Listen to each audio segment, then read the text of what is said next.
Good evening and welcome to this regular meeting of the Council of the Municipality of North Perth. Our meeting date is Monday, August 8th, 2022. I'm Mayor Todd Kasenberg and I'll call this meeting to order. I ask the clerk to note our starting time for the minutes as 7 p.m. Councillors are in the council chamber in Listowel, joined by the clerk team and IT staff who are supporting the meeting. We have other staff and visitors with us and we welcome all of you. We are still supported by various digital technologies with staff and delegates having opportunity to use our web conferencing tool and members of the public still invited to our live stream on YouTube. We begin tonight's meeting with the playing of O Canada. Those in chambers are invited to stand.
We acknowledge that we are on the traditional land of the Anishinaabe peoples. We wish to recognize the long history of Indigenous peoples in Canada and show our respect to them today. We recognize their stewardship of the land. May we all live with respect on this land and live in peace and friendship. Tonight's meeting is being streamed live on the Municipality of North Perth's YouTube channel and will be available there after the meeting as an archived video. To those present in the gallery today, by attending a public meeting of the Council, you are consenting to your image, voice, and comments being recorded. Anyone who is invited to speak will be recorded, and their voice, image, and comments will form part of the live stream. The chair and or the clerk have the discretion and authority at any time to direct the termination or interruption of live streaming. Such direction will only be given in exceptional circumstances when deemed relevant. Circumstances may include instances where the content of debate is considered misleading, defamatory, or potentially inappropriate to be published. Attendees are advised that they may be subject to legal action if their actions result in inappropriate and or unacceptable behavior and or comments. Thank you. Welcome to those who are joining us via the YouTube channels. Welcome to councillors, staff, and delegations who will participate in this meeting. At this time, I invite your decorum over the course of the meeting, and tonight I announce that I have regrets from Councillor Neil Anstedt and Councillor Julie Behrens, and you can see that their seats are empty tonight. Let us move to item 2.1 of our agenda pertaining to pecuniary interest. For the benefit of those unfamiliar with our council practices, provincial legislation requires councils with a potential pecuniary or financial interest in any item at the council table to declare this interest and to remove her or himself from discussions and voting on the item. In accordance with recommended protocol at this time, I invite all councillors with perceived pecuniary interest, including those who have declared in writing already, to verbally advise the chair in public session and to submit documentation to this effect in writing to the clerk. Councillors are further reminded that should a potential conflict be perceived during the meeting, they may so declare and act at any point in the meeting. Council, I turn to you. Are there any who wish to make a declaration this evening? We're not seeing any indication of that, which allows us to move forward then. I think, as already noted, some staff, experts, and delegates may be remote tonight and are availing themselves of web conferencing technologies to participate in the meeting. These are invited to speak when called upon by yours truly. Should any wish to be recognized, they should draw attention to themselves through our conferencing technologies chat function. Remote participants are asked to generally maintain a mute state in the web conference until I recognize your right to the floor. When I do so recognize I don't hear you because you are muted or having some other technical difficulty, I will advise. I invite patience from all, as we're only a few weeks into having these meetings with a mix of live and virtual technologies and procedures. So there may be a few moments where I'm just a little bit slow to trigger things, and I hope you'll be forgiving if I miss a camera cue at times. Regarding item 2.2 on our agenda, I have a motion before me for the adoption of the agenda for tonight's meeting that reads as follows: that the agenda for tonight's meeting be approved. Can I call on a mover? Councillor Richardson, thank you, and Councillor Seiler will be our seconder for this one. Any discussion or debate? Seeing none, let's have that vote.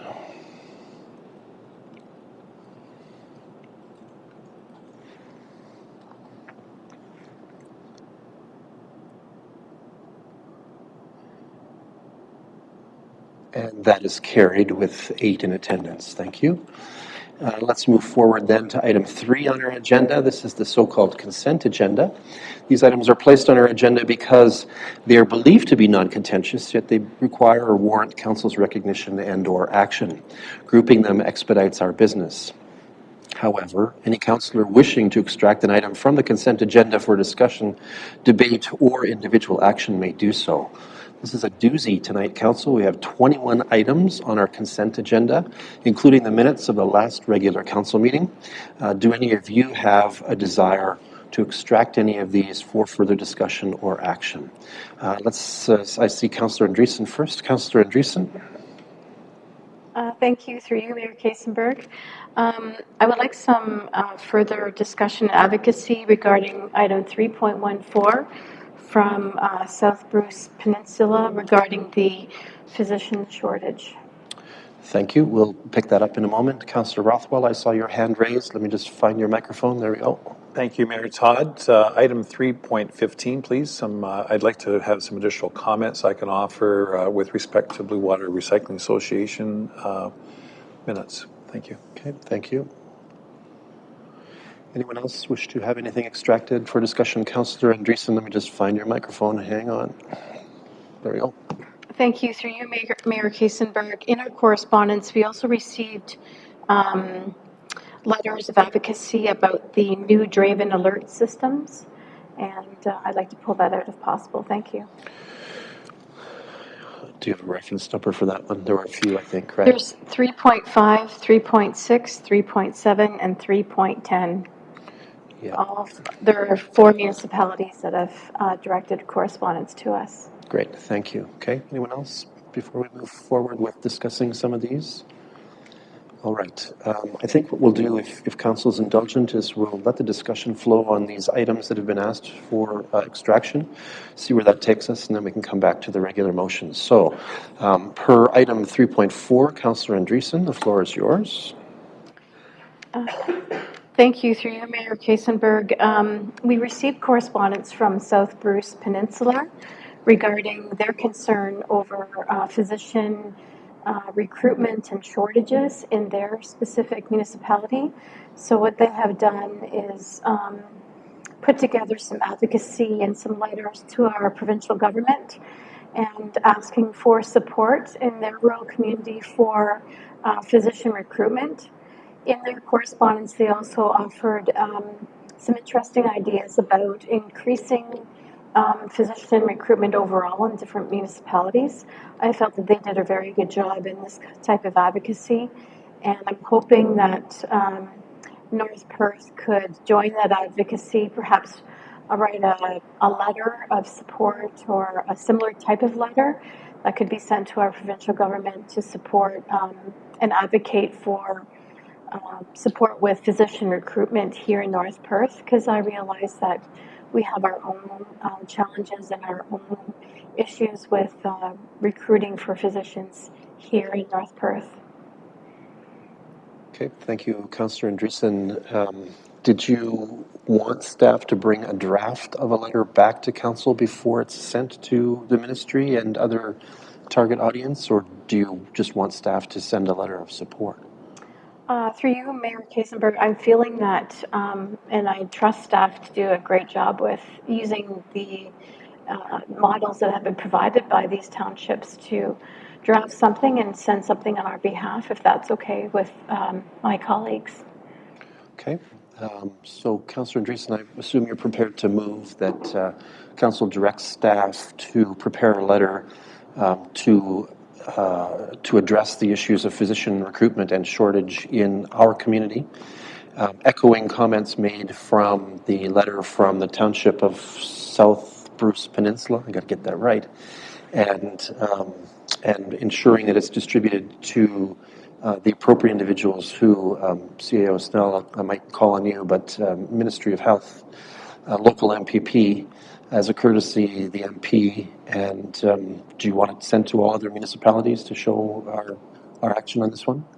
If possible, I think it's something that it's probably not an issue just for North Perth and South Bruce. I'm sure other municipalities are suffering in the same ways, and perhaps with that type of power and that type of response from multiple municipalities, we may see some movement from our provincial colleagues. Okay, thank you. So that resolution sounded roughly right. I would make that motion. Thank you. CAO Snell, just before we finalize that, the list of attendees, does that sound roughly right to you? Which microphone number are you?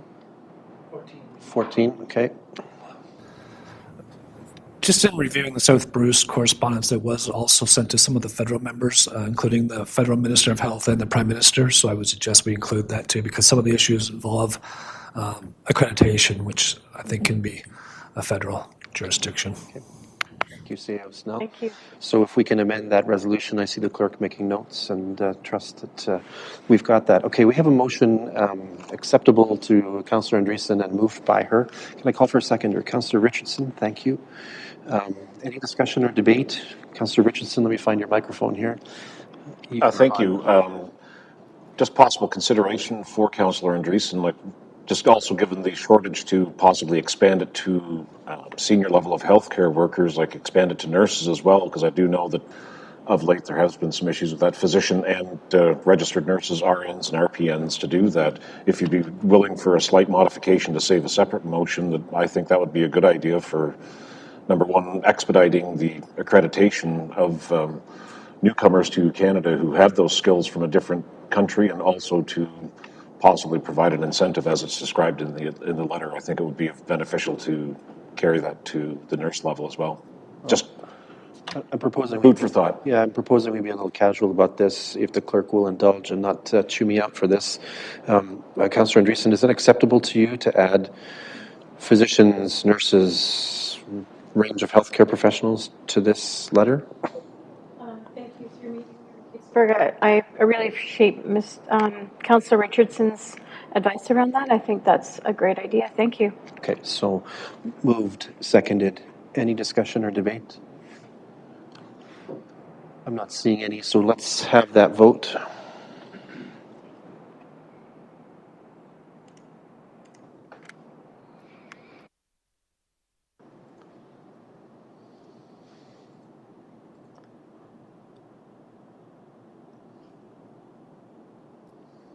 And that is carried. Thank you.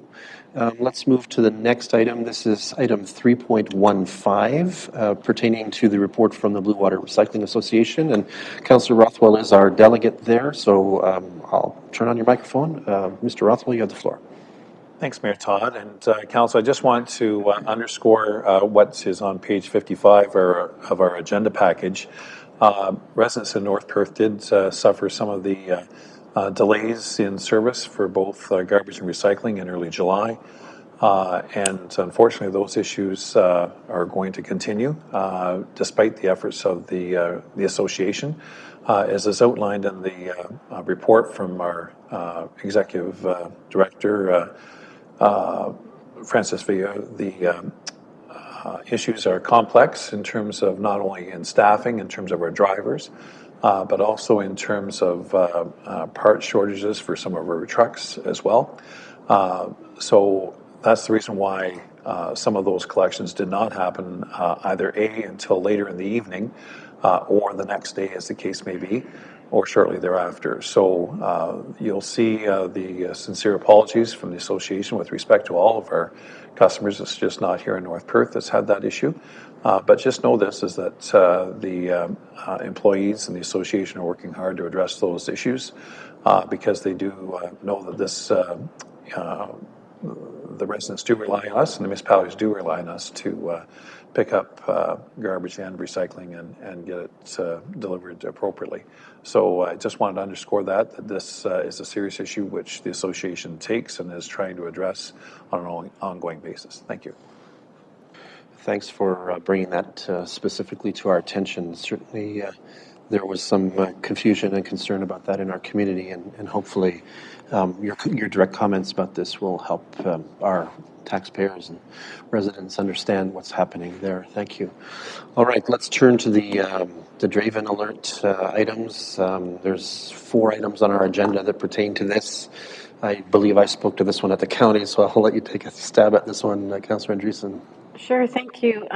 Through you, Mayor Kasenberg, we received correspondence from 4 municipalities: Bonfield Township, Ryerson Township, Municipality of Shania, and I believe one near Hastings County. All of these drafts of correspondence were regarding the Amber Alert that many people receive. Typically, an Amber Alert is about a missing child who's been abducted in their community, and that Amber Alert is wide-reaching and helps the police and officials find missing children who've been abducted. Based on a recent death by an 11-year-old child by the name of Draven Graham, local municipalities are looking at having the authorities look at extending the Amber Alert to not just include children who've been abducted, but children who've gone missing in general. And, even locally, we've had children go missing and tragically died in rivers, tragically died in other types of incidents. And this type of new alert system would be for the purposes of helping to find any missing child, which I think is very, very valuable and would help children in our municipality if that were to tragically happen here. They're suggesting that they rename the alert system to be called the Draven Alert System in honor of the recent death of this young person, Draven Graham. And these municipalities have been advocating for this change to be done with the provincial governments. And I'm suggesting here at North Perth that we also send a letter of advocacy for the same purpose, which I think would also serve us as a municipality and any missing children that could tragically happen here. Thank you. Thanks, Councillor Andreessen. I'm just sort of referring to one of the items just to make sure I have sort of wording that seems consistent with some of our neighboring municipalities. So certainly the note from Bonfield suggests that the Ministry of the Solicitor General and the Commissioner of the Ontario Provincial Police be called upon, as well as the Premier's office, to make necessary changes. So I have a draft, unless you have a resolution that you wish to suggest that is to the effect that Council directs staff to send a letter that supports the call of expanding the scope of the Amber Alert to the effect of adding a new alert to be called the Draven Alert, as identified in previous correspondence from And the list will be those municipalities, Bonfield, Shania. I'm sorry, I've lost the other two. Thornfield Township, Ryerson Township. Ryerson Township, yes. Municipality of Shania, and the fourth one, I believe, was near Hastings County. Okay. So staff can pick up on the four letters that we had, I think, is to the effect of the resolution. All right. I assume you're moving that. Yes, thank you. Can I call for a seconder on this one? Councillor Johnston will second that. Thank you. Any discussion or debate on this one? I'm not seeing any, so assuming the clerk has kept up with the thinking here, let's have that vote.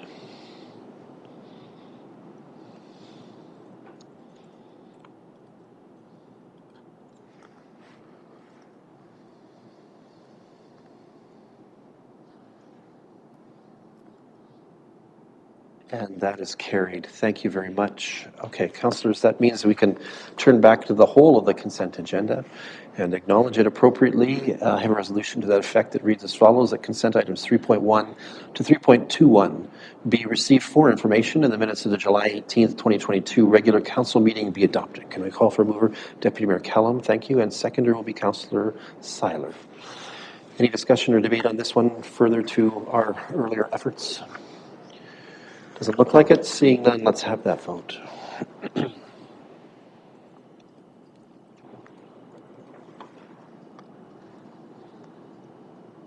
And that is carried. Thank you. At this time, then, we are going to move forward to agenda item number 4. We have 4 public meetings. If Simon is around, there's something beeping in the. It's in the tower in the next room. I've heard that before, actually.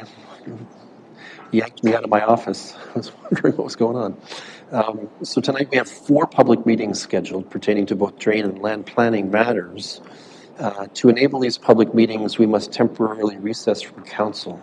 I have a resolution that allows us to do that as follows, that the Council of the Municipality of North Perth adjourns at 7:23 p.m. for the purpose of public meetings under the Drainage Act and the Planning Act concerning the following. Public meeting to consider the Steenbergen Municipal Drain. Public meeting to consider an application for zoning bylaw amendment by 100142624 Ontario Inc. Public meeting to consider an application for zoning bylaw amendment by Scotland Holdings. And a public meeting to consider an application for zoning bylaw amendment by Agrippine Farms Limited. Can I call for a mover on this? Councillor Rothwell, thank you. And the seconder will be Councillor Duncan. Thank you. Any discussion or debate on this one? Let's have that vote.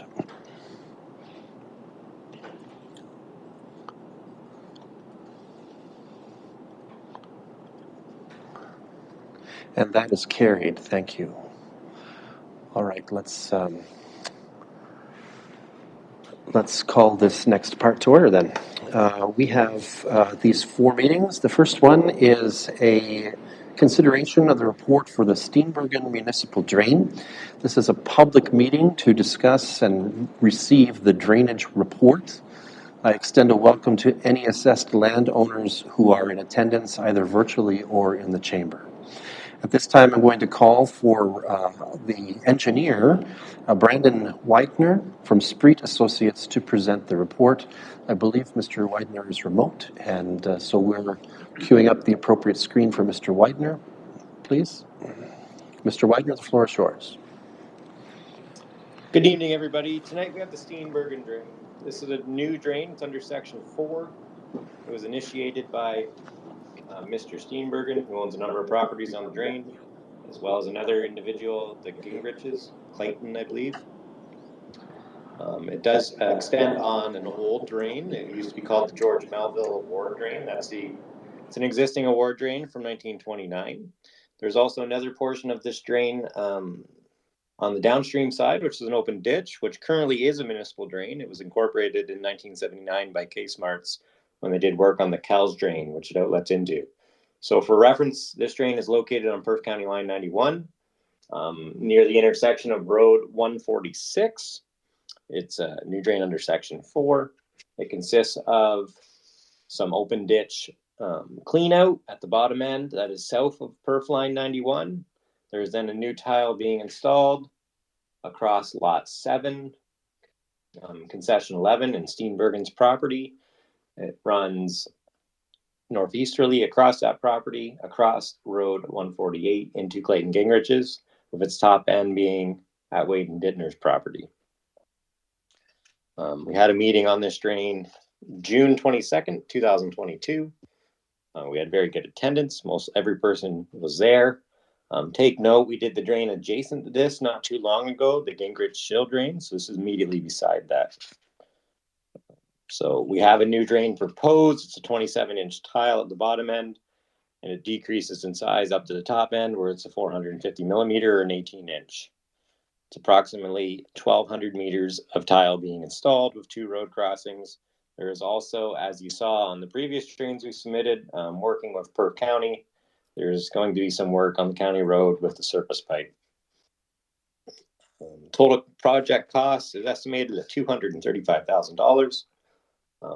There's assessment schedules and allowances, as we typically have, but there isn't very many owners on this drain. I believe there's only a handful. So they're broken down accordingly, and a lot of the names reappear. Mr. Steenbergen owns 3 of the farm properties.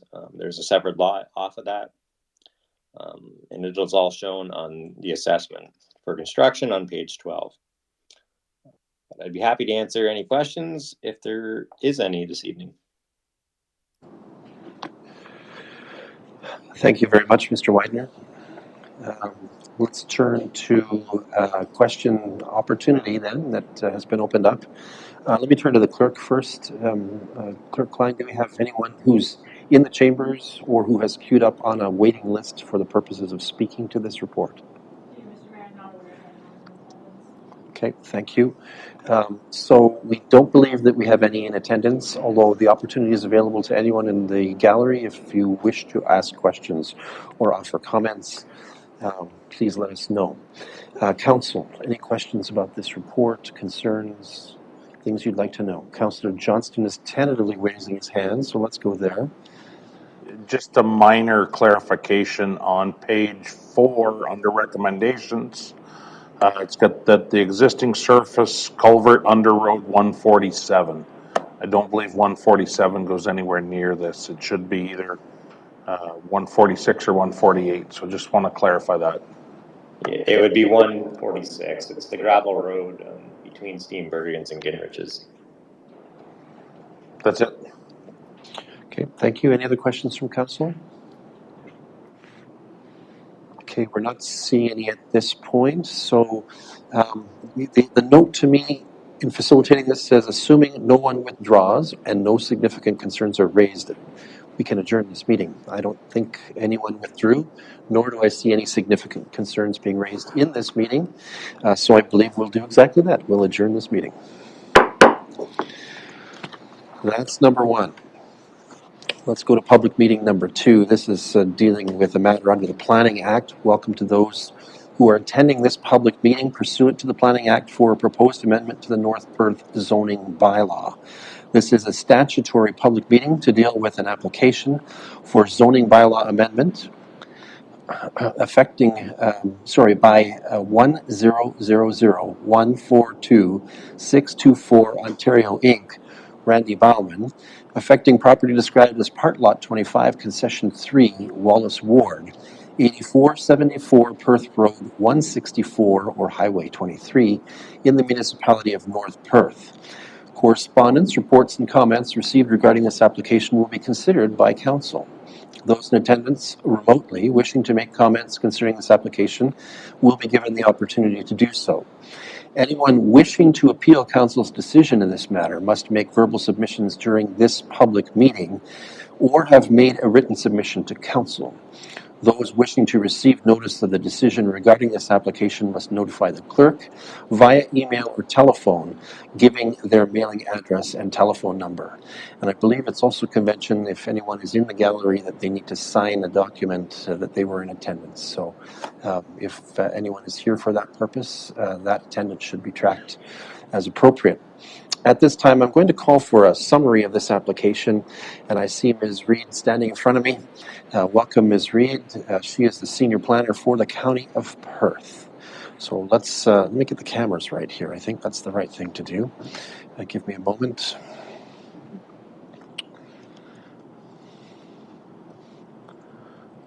Let's go there. Ms. Reed, you're on. Hold on. I have a presentation to share. Can I share it now? Okay. So I have the podium microphone on. Is it Do you working? have one around your neck that you'd rather One use? around my neck now. You don't have one around your neck. Okay, so use So the I have to podium. turn this on? But it should be on. It's Just on. Hello. there How's we are. that? Yeah. Thank you. Thank you for your support. Okay,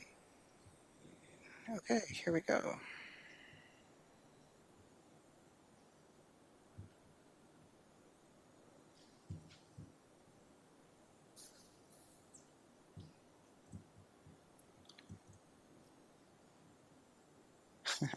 That's funny. All right. Thank you very much. This is a zoning bylaw amendment for, as the mayor has mentioned, a numbered company, care of Randy Bauman, and Brad Gibson is the agent representing this file. It's a zoning bylaw amendment for a property north of Listowel. The 911 address is 8474 Perth Road 164, which is Highway 23. You can see the red star on the screen now is the location of the subject property. This is an existing, this was the site of, I'm guessing council will be familiar with the site of the Kiso Sawmill. So this is the site of the Kiso Sawmill, which is proposed to be rezoned from an ACM special zone, which permitted the sawmill, to an ACM special zone that permits an agriculturally related manufacturing business. So this is an air photo showing the subject property and the surrounding land uses provided by the applicant. So if you can see my cursor now, the property outlined in red is the subject property. It is 10.25 acres. There is Country Inn immediately north, and agricultural land use north of the inn, agricultural land use to the west and south. There is a school here. And then an assortment of highway commercial uses on the west. Sorry, those will be ACM uses on the east side of Highway 23. Again, an air photo of the former Kiso Sawmill. And this is the zoning map showing the area to be rezoned. So again, it is an existing ACM-12 zone, and the existing provision permitting the sawmill is proposed to be removed, and a new provision permitting an agricultural manufacturing use being added. So the applicant has submitted a number of studies to support the application, and those are listed in the planning report and attached to council's agenda. Includes a planning opinion report, a traffic impact study, a noise compatibility assessment, stormwater management report, grading and servicing plan, a site plan, and a minimum distance separation calculation. All of those are to support the proposed use, which is proposed in two phases. So the first is 20,000 square feet, and the second is 60,000 square feet. With the first phase being proposed in 2023, to be built in 2023, and the second to be built in 2028. The planning report reviews the policies in the PPS and the county official plan. So as the property is designated agricultural, both the PPS and the county official plan permit agricultural, commercial, and industrial uses through the implementing zoning bylaw. So the significant issues that I would just make note of is the proximity of the Country Inn to the north. So the D6, or the noise compatibility study, addresses that and comes to the conclusion that it's possible for the development to be built, the proposal to be built with some mitigation efforts, which would be incorporated through the site plan. And secondly, the traffic impact study, which has been provided, states that there is no additional traffic lanes required for the first phase. However, the second phase would require a turning lane. Those studies, all of the studies have been provided to the Ministry of Transportation, particularly the traffic impact study and the stormwater management study. We haven't yet received comments from the Ministry of Transportation. However, I did email the MTO staff and advise that the department is recommending that the application be supported by council tonight, provided there are no outstanding concerns from neighboring property owners, and that the Ministry of Transportation comments would be addressed through site plan. So that would be my final comment, is that a site plan application would be required for both the first and the second phase. So some additional photos. This is standing on Highway 23 and looking at the subject site and looking north. So this is the country into the north. And again, the draft site plan. So those are the planning comments, and I am available for questions or addressing any further comments that are identified through the public meeting.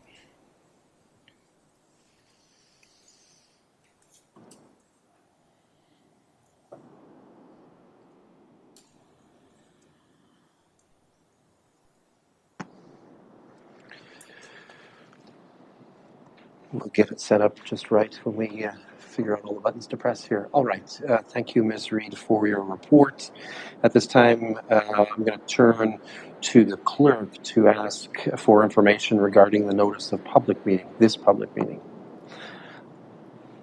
Through you, Mr. Mayor, notices inviting persons to the public meeting were mailed on July 18th, 2022 by first-class mail to landowners within 120 meters of the subject property and emailed to all applicable agencies.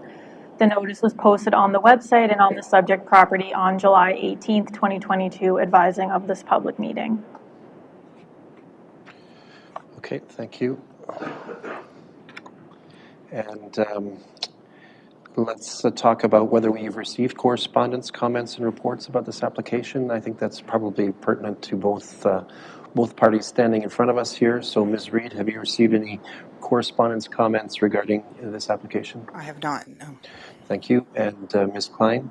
To you, Mr. Mayor, I have not received any correspondence. All right, thank you very much. At this time, then, is the opportunity for those who've attended for the purpose of offering comment to have their opportunity to do so. First, we would call on those who are in favor of the application other than the applicant. I'll turn first to Ms. Klein. Are we aware of anyone who's connected remotely through virtual technologies for that purpose? Not remotely, no. Not remotely. Are any here in attendance tonight wishing to speak in favor other than the applicant? Rakesh, did you wish to speak to this one? You're in favor of this one? Well, I am, sorry. Please approach, yeah. Just wanted to get some clarification on the manufacturing that's going to be happening, whether it is going to be a 24-hour operation over there. I'm the owner of the Country Inn.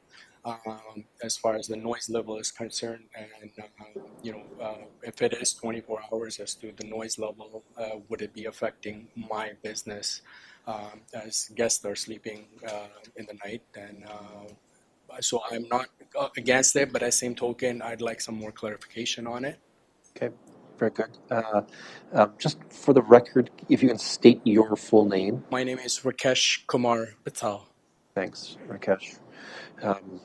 Ms. Reid, maybe we start with you in terms of the report, and if we have representatives of the applicant here, perhaps they can fill in if we need that.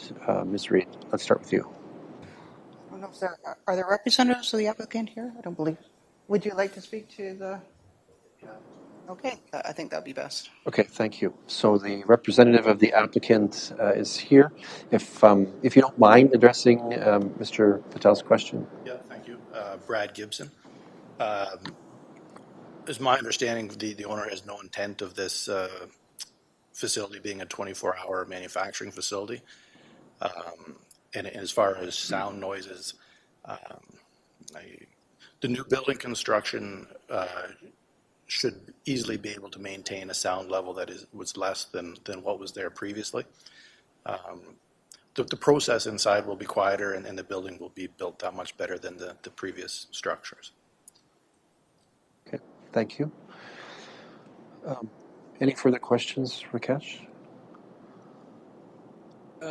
No questions as such. I'm not. I would be opposed to it if it is a 24-hour operation, as it would disturb the business.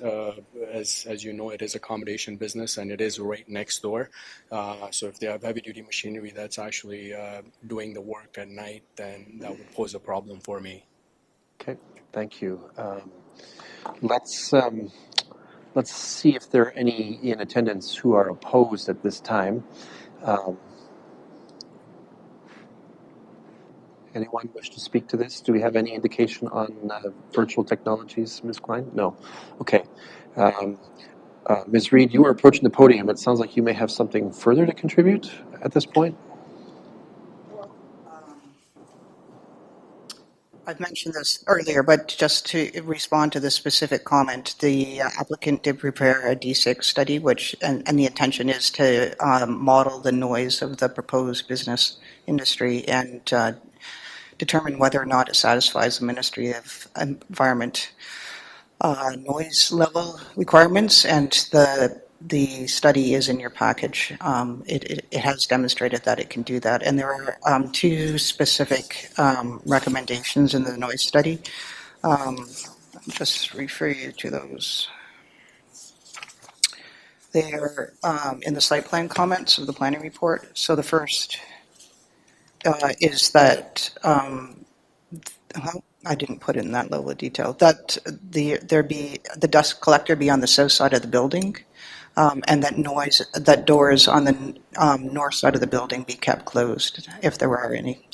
The other thing is that the site plan can require buffering and planting strips on the north side of the property. So all of those efforts can be done through site plan control in order to address compatibility issues with the existing use to the north. Okay, thank you. So site plan control is a later step in, of course, this That's right, process, yeah. and provides opportunity for some covenants or adjustments to be made that are appropriate to the noise control. I want to actually ask a question with regards to this application, but I want to make sure that we've heard from everybody that we should hear from at this point. So, Clerk Klein, where are we at? Do we have a list that we're maintaining? I'm not aware of anyone else. That's all I. Okay. Anyone else in the chamber wishing to speak? Did you want to speak some more, Mr. Gibson? I think it is. Okay, thank you. So my question is a sort of strangely practical one, and that is there any way or means in which council can indicate that it has some displeasure at the notion of this being a 24/7 operation? It's not exactly a Planning Act thing, right? I'm just referring to the noise study that was provided to support the application. So what it says specifically is that Bauman Manufacturing has indicated that Phase 1 will have 12 plant employees and 2 office staff working from 7:30 a.m. to 5 p.m. And at full production, the plant will employ 40 persons working in 2 shifts, 7:30 a.m. to 3:30 p.m. and 3:30 p.m. to midnight. So that is what's provided in the traffic impact study. Okay. Any other comments from staff about this matter? I mean, I don't think it's practical to say you can't run a 24/7 application or operation, right? CEO Snell's shaking his head no. So I think that's a difficult thing for a planning action to implement, but it's of note. Okay, thank you. Councillors, any colleagues, any questions? Councillor Rothwell, let's just find your microphone. There you go. Thanks, Mayor Todd, and through you, I appreciate the comments from our planner, Susanna Reed. And it's on page 147, which does provide the information. Perhaps could be shared with the owner of the Country Inn. Perhaps also I could suggest that Mr. Bauman could meet with the owner to go over their plans so they understand in terms of the implications of the traffic study and the noise associated with that. Basically my understanding from the documentation is that the biggest noise issue here is the highway itself, as opposed to the proposed anticipation of the new business. But I think it would be best if staff and/or the owner, proposed developer, Mr. Bauman, could meet to address any concerns that the owner of the Country Inn has. Thank you. A very practical suggestion, and I hope that there's that sort of goodwill between all the parties there with regards to making something like that happen. Not that we can insist upon it, but certainly it does make a lot of sense for both parties to have that conversation if they haven't already. So I invite that to follow. Any other comments or questions from council on this application? All right, we're not seeing any, so I will read the statutory advisement here, which is that notice of the decision of council will be given in accordance with the provisions of the Planning Act. Council's decision is subject to appeal to the Ontario Land Tribunal in accordance with provisions of the Planning Act. At this time, then, we can adjourn this public meeting. Thank you, Ms. Reid. Thank you to our delegates. Next up is another Planning Act public meeting, and I welcome those who are attending this public meeting pursuant to the Planning Act for a proposed amendment to the North Perth zoning bylaw. This is a statutory public meeting that is going to deal with the following: the application for zoning bylaw amendment by Scotland Holdings affecting property described as Concession 6, Lot 6, 5185, Line 89, Wallace Ward, Municipality of North Perth. Correspondence, reports, and comments received regarding this application will be considered by council. Those in attendance remotely wishing to make comments concerning this application will be given the opportunity to do so. Anyone wishing to appeal council's decision in this matter must make verbal submission during this public meeting or have made a written submission already to council. Those wishing to receive notice of the decision regarding this application must notify the clerk via email or telephone, giving their mailing address and telephone number. At this time, I'm going to call for a summary of this application. This will be offered by Jerica Gilbert, planner for the County of Perth. Planner Gilbert, welcome. Through you, Mayor Katzenberg, and thank you, Council, for letting me present this application tonight. I actually have two similar ones. So without further ado, hopefully you all can see my screen. This is Zoning Bylaw Amendment 12, 2022. The applicant is Scotland Holdings, represented by Brad and Chandra Martin. And it is a property northeast of Gowanstown in the rural area.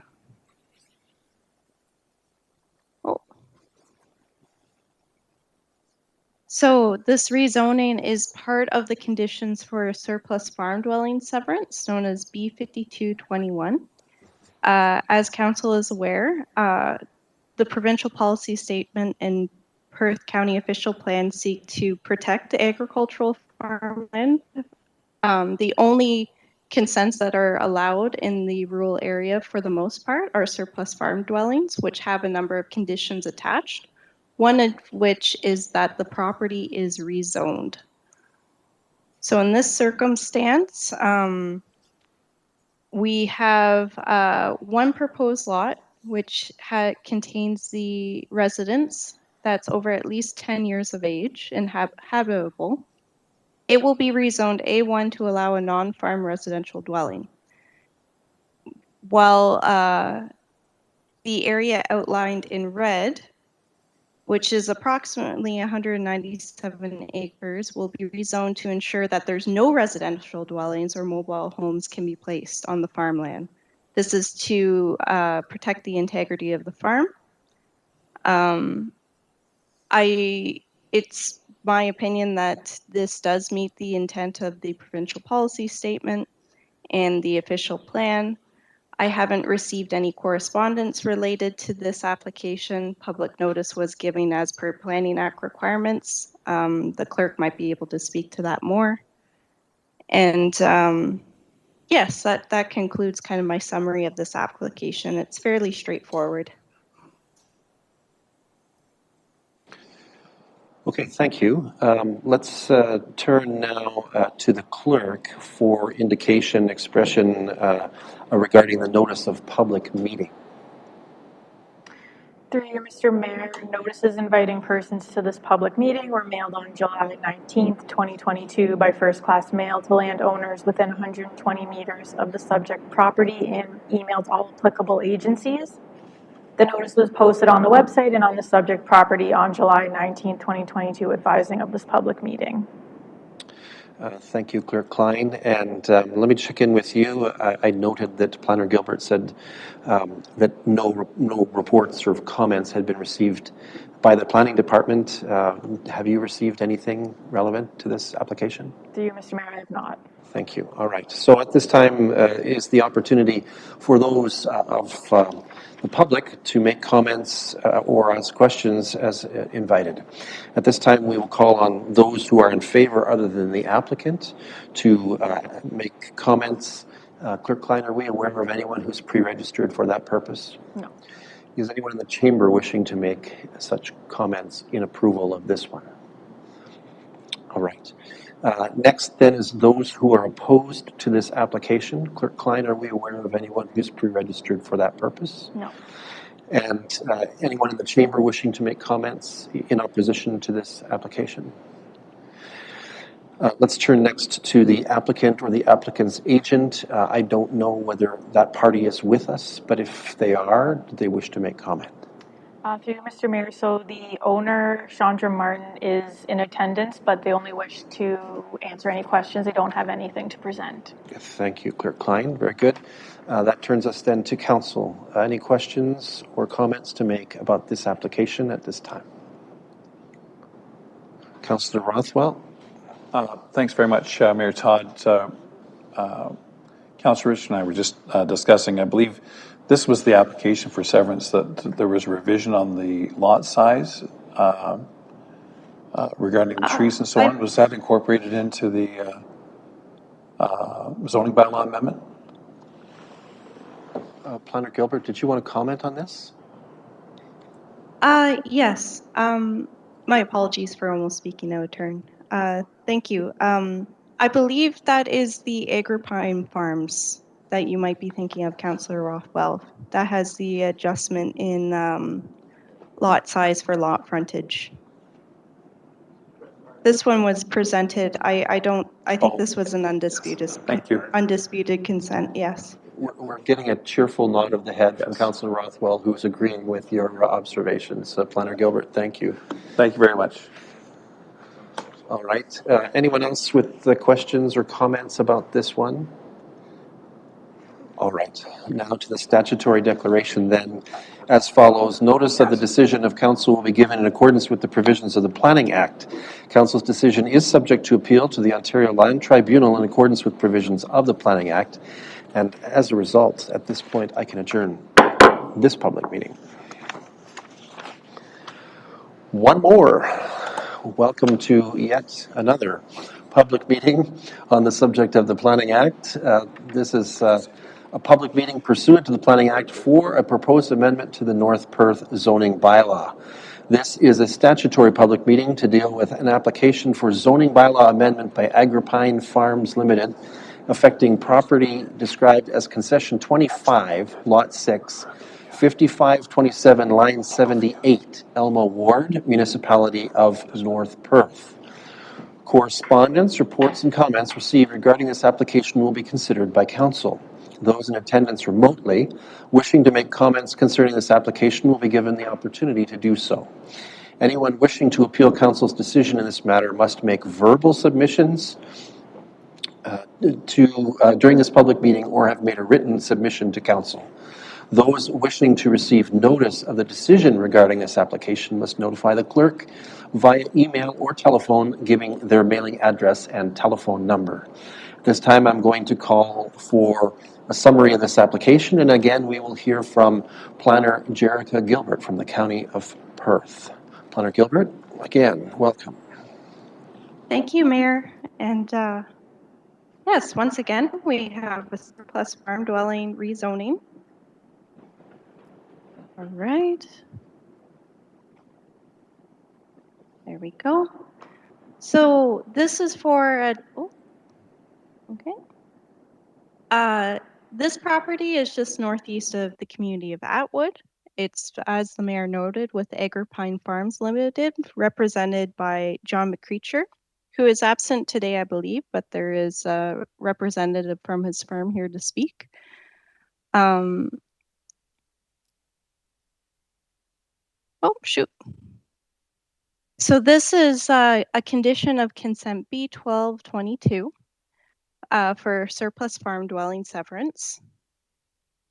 Similar to the other application that we just heard. So the area in yellow will be rezoned to allow a non-farm residential dwelling.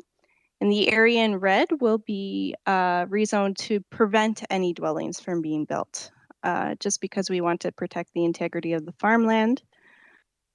As Councillor Rothwell noted, there is also a site-specific amendment to address a reduction of lot frontage from 30 meters to 17 meters. And this was actually a requirement of the county during the consent process, because our intentions of our planning policies are to protect as much cultivated area as we can. So in this circumstance, we went with a smaller lot frontage, which staff agree is, even though it's a significant reduction, it fulfills the policies of the plan quite nicely. There was additional, we did receive a comment this morning from the Maitland Valley Conservation Authority. They have no objection to the severance. They just wanted to make council aware that this property features a regulated watercourse, wetland, and flood-prone hazard lands. They are not near the residential dwelling. And in addition, there is also a wellhead protection area. There's no concerns with the applications, and they find it in conformity with section 3.1 of the provincial policy statement that regards natural hazards. So planning staff are of the opinion that this is good planning practice to have this amendment pass, and if there are any questions, myself or the applicant's agent are here to discuss things further. Thank you, Planner Gilbert. Let's turn now to the clerk to inquire about the delivery of notice for this public meeting. Through you, Mr. Mayor, notices inviting persons to the public meeting were mailed on July 19th, 2022 by first-class mail to landowners within 120 meters of the subject property and emailed to all applicable agencies. The notice was posted on the website and on the subject property on July 19th, advising of this meeting. Thank you, Clerk Klein. Let's turn. I noted that Planner Gilbert mentioned one report from MVCA. Were there any other reports that were received at the county with regards to this application?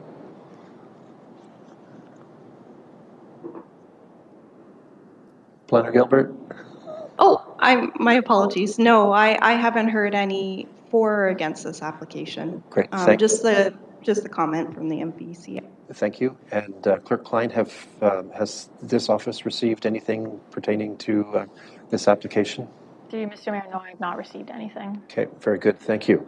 All right, let's turn to opportunity for comments with first those in favor other than the applicant having opportunity. Clerk Klein, have we received any pre-registrations for that purpose? No. Is anyone in the gallery at this time interested in offering a comment in favor of this application who is not the applicant? I'm not seeing any expression of that. Let's turn next to those who are opposed. Have any parties registered in advance of this meeting to speak in opposition to this application? No. The clerk is indicating no. Anyone in the audience wishing to be opposed to this and have a say? We're not seeing that. The applicant or the applicant's agent, do they wish to have a say on this application at this point in time? Through you, Mr. Mayor, yes, I believe the agent Keenan Coombs on behalf of the applicant is online to speak to this application. All right, so I didn't fully catch the name. Maybe my hearing is going, but let's turn to the applicant's agent who is with us. If you wish to have a say at this time, you're welcome to. And please introduce yourself. Thank you, Mr. Mayor. I don't have much to say. I think Ms. Gilbert covered it very well, but if council has any questions, I will endeavor to answer any. Okay, thank you very much. So let's turn now to the questions of council. Councillors, colleagues, do you have any questions on this application? Any comments? Councillor Andreessen. Through you, Mayor Kiesenberg, perhaps I'm missing this, but I would have liked to have seen a diagram that showed what the first proposal was and then the change. I'm not seeing that in the package, so I can't visualize this at all. So that's just my comment this time. I would have liked to have seen that kind of mapped out at this time. Thank you. Okay, thank you. Planner Gilbert, I'm hoping you caught Councillor Andreessen's suggestion. I think she's suggesting that perhaps the planning department in future, when it's made a revision in stream to the scope and size of the fabric, that perhaps we can see a sort of comparison diagram for the sake of our own understanding. I think I'll leave it at that. Yeah, duly noted, and I certainly can include it next time. I didn't for this presentation because we're not considering the severance. We're just considering the zoning of the property. Okay. But I definitely can show it. It's not a problem whatsoever. Great, thank you. Right, colleagues, any other questions or comments about this one? Not seeing any, so let's read the statutory declaration. Notice of the decision of Council will be given in accordance with the provisions of the Planning Act. Council's decision is subject to appeal to the Ontario Land Tribunal in accordance with provisions of the Planning Act. And with that, I'll adjourn this public meeting. Council, to return to our regular session, we have an enabling resolution for our consideration at this hour. As follows, that the public meetings under the Drainage Act and the Planning Act are now adjourned at 8:02 p.m. and the council reconvene into regular open council. Can I call for a mover? Councillor Seiler, thank you. Councillor Johnston will be our seconder. Any discussion or debate on this one? Seeing none, let's have that vote.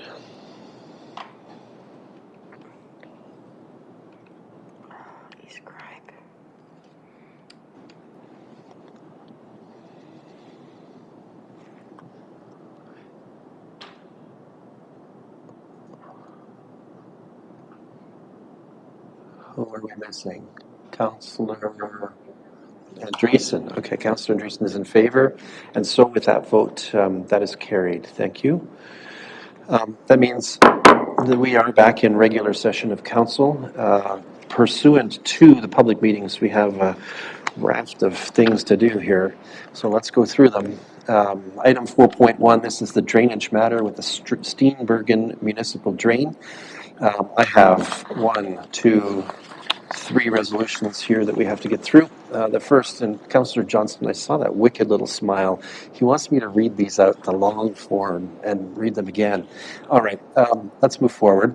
That the Council of the Municipality of North Perth accepts the Steenbergen Municipal Drain Report dated July 5th, 2022, prepared by Spreet Associates. Can I call for a mover? Councillor Richardson, thank you, and Councillor Andreessen will be our seconder. That one wasn't too long, Councillor Johnston, so not long enough yet to call for a rereading. Any discussion or debate on this one? Seeing none, let's have that vote.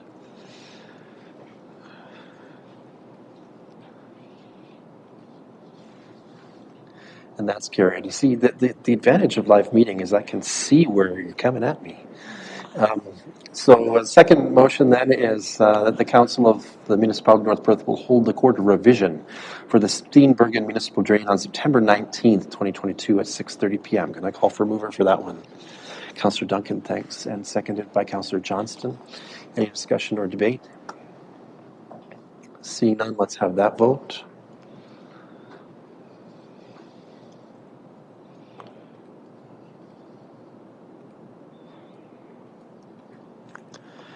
And that is carried. Thank you. And the third one on this matter is the bylaw as follows. Bylaw number 105-2022 being a bylaw to provide drainage works at Steenbergen Municipal Drain be introduced and considered read a first, second, and third. I'm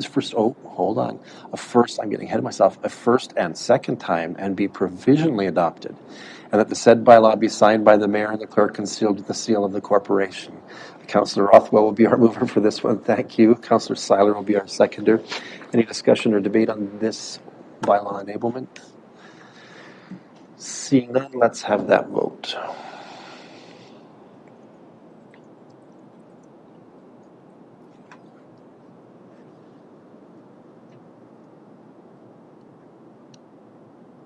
And we're missing Councillor Rothwell. Oh, there it is. Just a little technology slowness. And that is carried. Thank you. Let's go to 4.2. This is the matter of the numbered company and the lands formerly described as Kiso lands as follows. That the Council of the Municipality of North Perth receives a report dated August 8th, 2022, prepared by the planner, entitled Zoning Bylaw Amendment Number Z09-2022-NP, submitted by 100142624 Ontario Inc., Randy Bauman, affecting lands described as Part Lot 25, Concession 3, Wallace Ward, 8474, Perth Road 164, Highway 23, Municipality of North Perth, and that Council approves zoning bylaw amendment number 6-2022-NP, affecting lands described as Part Lot 25, Concession 3, Wallace Ward, 8474, Perth Road 164, lots of numbers here, Highway 23, Municipality of North Perth. Can I call for Deputy Mayor Callum? Thank you. And Councillor Seiler. Any discussion or debate on this one? Seeing none, let's have that vote.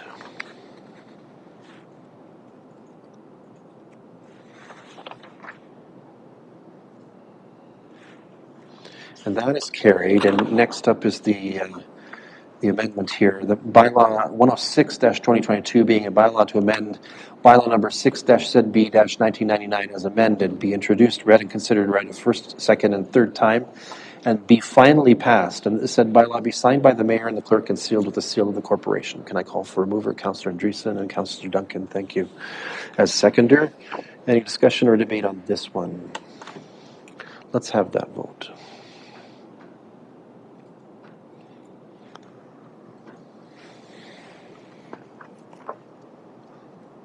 And that is carried. Let's go to item 4.3. 2 here as well. That the Council of the Municipality of North Perth receives a report dated August 3rd, 2022, prepared by the planner, entitled Zoning Bylaw Amendment Number Z12-2022-NP, submitted by Scotland Holdings, Brad and Chandra Martin, affecting lands described as Concession 6, Lot 6, 5185, Line 89, Wallace Ward, Municipality of North Perth, and that Council approves zoning bylaw amendment number Z12-2022-NP, affecting lands described as Concession 6, Lot 6, 5185, Line 89, Wallace Ward, Municipality of North Perth. Can I call for a mover on this one? Councillor Richardson, thank you. And Councillor Rothwell, I saw your hand up as our seconder. Discussion or debate?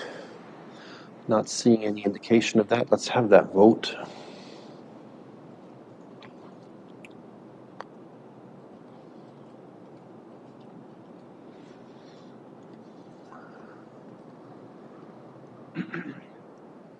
And that is carried. Thank you. And next is the bylaw as follows. That bylaw 84-2022 being a bylaw to amend bylaw number 6-ZB-1999 as amended, be introduced, read, and considered read a first, second, and third time, and be finally passed, and the said bylaw be signed by the mayor and the clerk and sealed with the seal of the corporation. Can I call on a mover for this one? Councillor Duncan, thank you. And Councillor Seiler is our seconder. Any discussion or debate? Let's have that vote.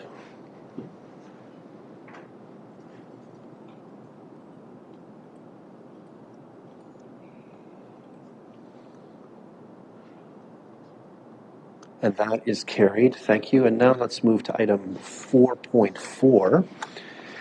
as follows. Two items. First, that the Council of the Municipality of North Perth receives a report dated August 3rd, 2022, prepared by the planner entitled Zoning Bylaw Amendment Number Z13-2022-NP, submitted by Agrippine Farms Limited, John McKercher, affecting lands described as Concession 25, Lot 6, known as 5527, Line 78, Elma Ward, Municipality of North Perth, and that Council approves zoning bylaw amendment number Z13-2022-NP, affecting lands described as Concession 25, Lot 6, known as 5527, Line 78, Elma Ward, Municipality of North Perth. Can I call for a mover on that one? Councillor Rothwell, thank you. And a seconder is Councillor Richardson. Any discussion or debate on this? Seeing none, let's have that vote.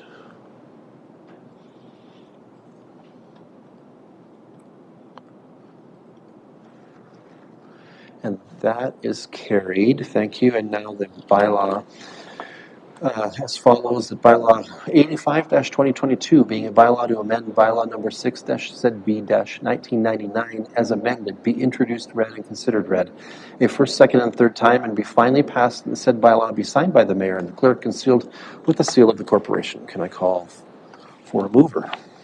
Councillor Duncan, thank you, and Councillor Andreessen will be our seconder. Any discussion or debate on this one? Let's have that vote.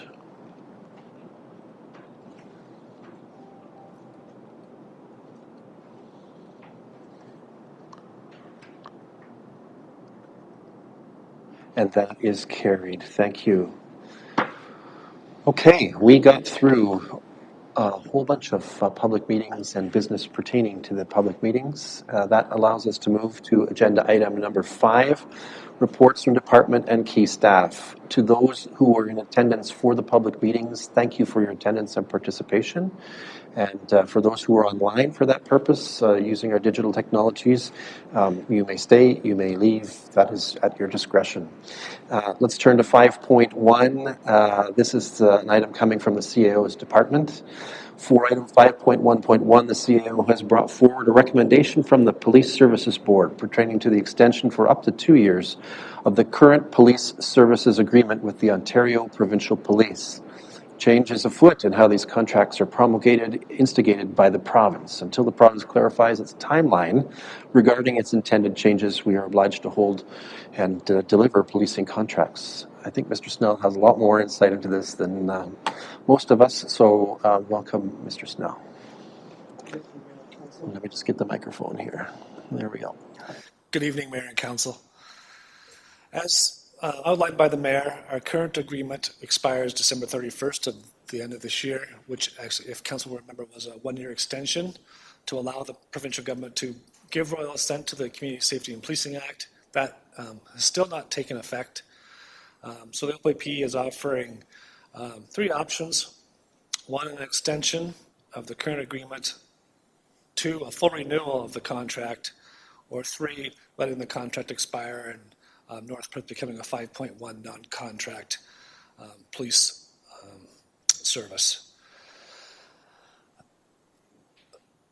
The contracts, when they were first incorporated, really were important for the actual outlining of the policing costs. That has been replaced by the OPP billing model, and is, as Council will recall, a much fairer model than the old previous contract pricing model. So the contract really does just provide us the enhancements, which is the office in North Perth, along with the sergeant and the detachment administration clerk. So at this time, until the renewal, or until the act is given royal assent, we're recommending that the contract be extended another 2 years. The current contract does have a termination clause if it wasn't needed from Council during that 2-year term. The termination clause does require 1 year's notice, but that is always available even with a 2-year extension. This was brought to the Police Services Board at their last meeting, and they recommended a 2-year extension. And certainly I'm prepared to answer any questions the Council may have.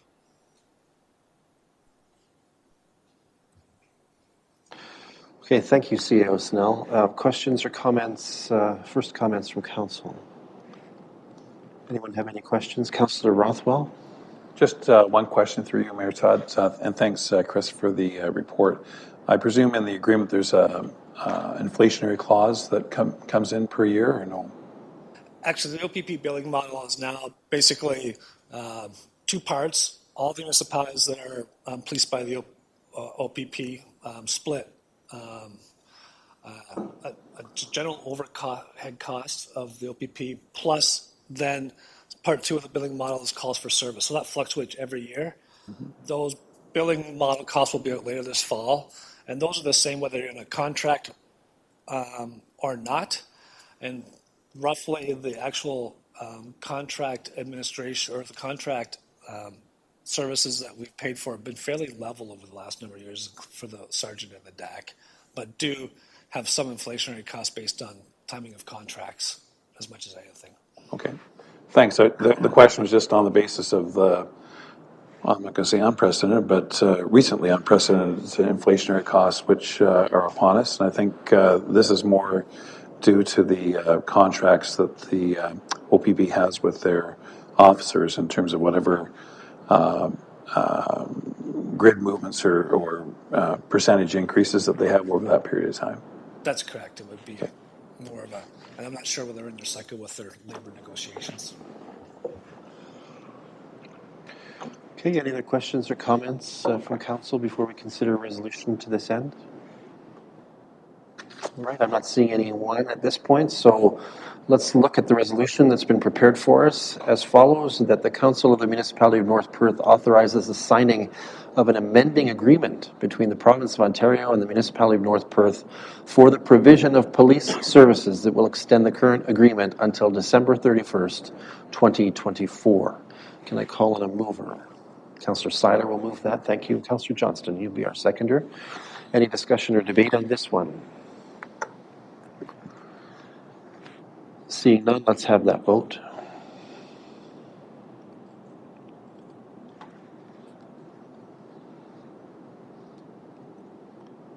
And that is carried. Thank you, CAO Snell. Thank you. All right, next up is item 5.2, reports from our Corporate Services Department. This evening, we have no reports indicated from that group, but I can assure that they are quite busy on a range of things, including working on new budget software implementation, as I understand it. That means we can move forward in our agenda item 5.3. We have one report from the Programs Department tonight. As item 5.3.1, Council is presented with an update on this corporation's potential future engagement with the Galbraith Conservation Area in Perth East. I'll call on Manager of Programs, Ms. Amy Gangle, to give us a report. Ms. Gangle is remote. Welcome, Ms. Gangle. The floor is yours. Thank you, Mayor, members of Council. Prior to the pandemic, the North Perth staff were communicating with Maitland Valley Conservation Authority on the possibility of building a partnership that would maintain the Galbraith Conservation Area while offering recreational opportunities to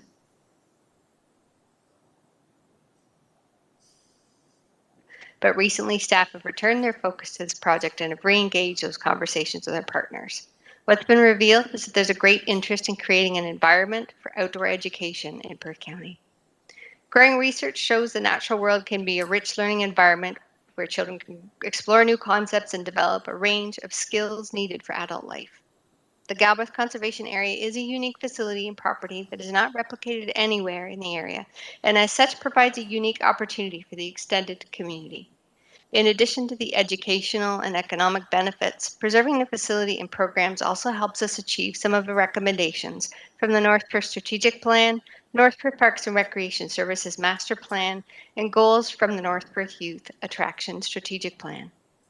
Initially, staff were focused into the area for year-round passive recreation with summer day camps, but the addition of outdoor education programs would be beneficial as it would increase the property's use all year round and strengthening its sustainability. It would also give children of Perth County and surrounding areas the opportunity to connect with their outdoor literacy. Educators have observed the benefits of the children and youth, including the development of the social and physical skills and self-confidence, increased appreciation for nature, and enhanced creativity. Municipal staff have had preliminary discussions with representatives from a local School Board, as well as from a spore school, in hopes of creating a collaborative partnership that serves the children and youth of this area with greater access to outdoor experiential learning. They're looking for places to offer outdoor education to the students of Perth County and feel Galbraith Conservation Area is the best location to meet this need. They see a strong partnership opportunity in the stewardship and use of this area with the municipality of North Perth and the support of the Maitland Valley Conservation Authority. With the potential to offer outdoor education during the school months, along with summer day camps, a year-round program opportunity exists. In addition, evenings and weekends would be available for passive recreation and other program opportunities. For our next steps, staff plan to meet with the potential partners for ongoing discussions to determine goals and create an action plan. And this is the information that we will present to Council for future consideration to enter into an agreement. We just felt at this time it was good to provide you with an update at this point. Happy to answer any questions Council may have. All right, thank you, Ms. Gangle. Questions or first comments on this? Councillor Seiler. Thank you, Mayor Todd, and thank you, Amy, for your report. I'm just curious on, have you had talks with the county yet on this at all? We haven't had formal discussions with the county yet. We want to work on developing what this concept could look like so that we have a strong basis for creating a plan. At that time, will you take it to the county to see where they would like to come in and play on this? If that is what North Perth Council would like, or if you would like me to bring it to North Perth Council first. Well, I feel that the county needs to help us out with this. It's a good area to keep going and whatnot, but I think to have it in Perth County would benefit all west, east, and north, and south. We definitely we do staff agree with that, and we do have good relationships with all of the other Perth County communities. What we felt was we wanted to make sure that our plan was best suited for our North Perth community and then surrounding areas. So we wanted to work within North Perth partnerships, and by some of these partnerships, we would extend into Perth County and even some of Huron County. And we can present this to North Perth Council so that they're familiar with what we want to present before we could bring this forward to the Perth County. Thank you very much. Further questions or comments? Councillor Andreessen. Thank you, through you, Mayor Kiesenberg. Ms. Gangle, thank you for your report about this, the project in terms of the prospects with the Galbraith Conservation Area. As a former school principal, I totally appreciate the benefits of outdoor education and programming that could come as a result of this project.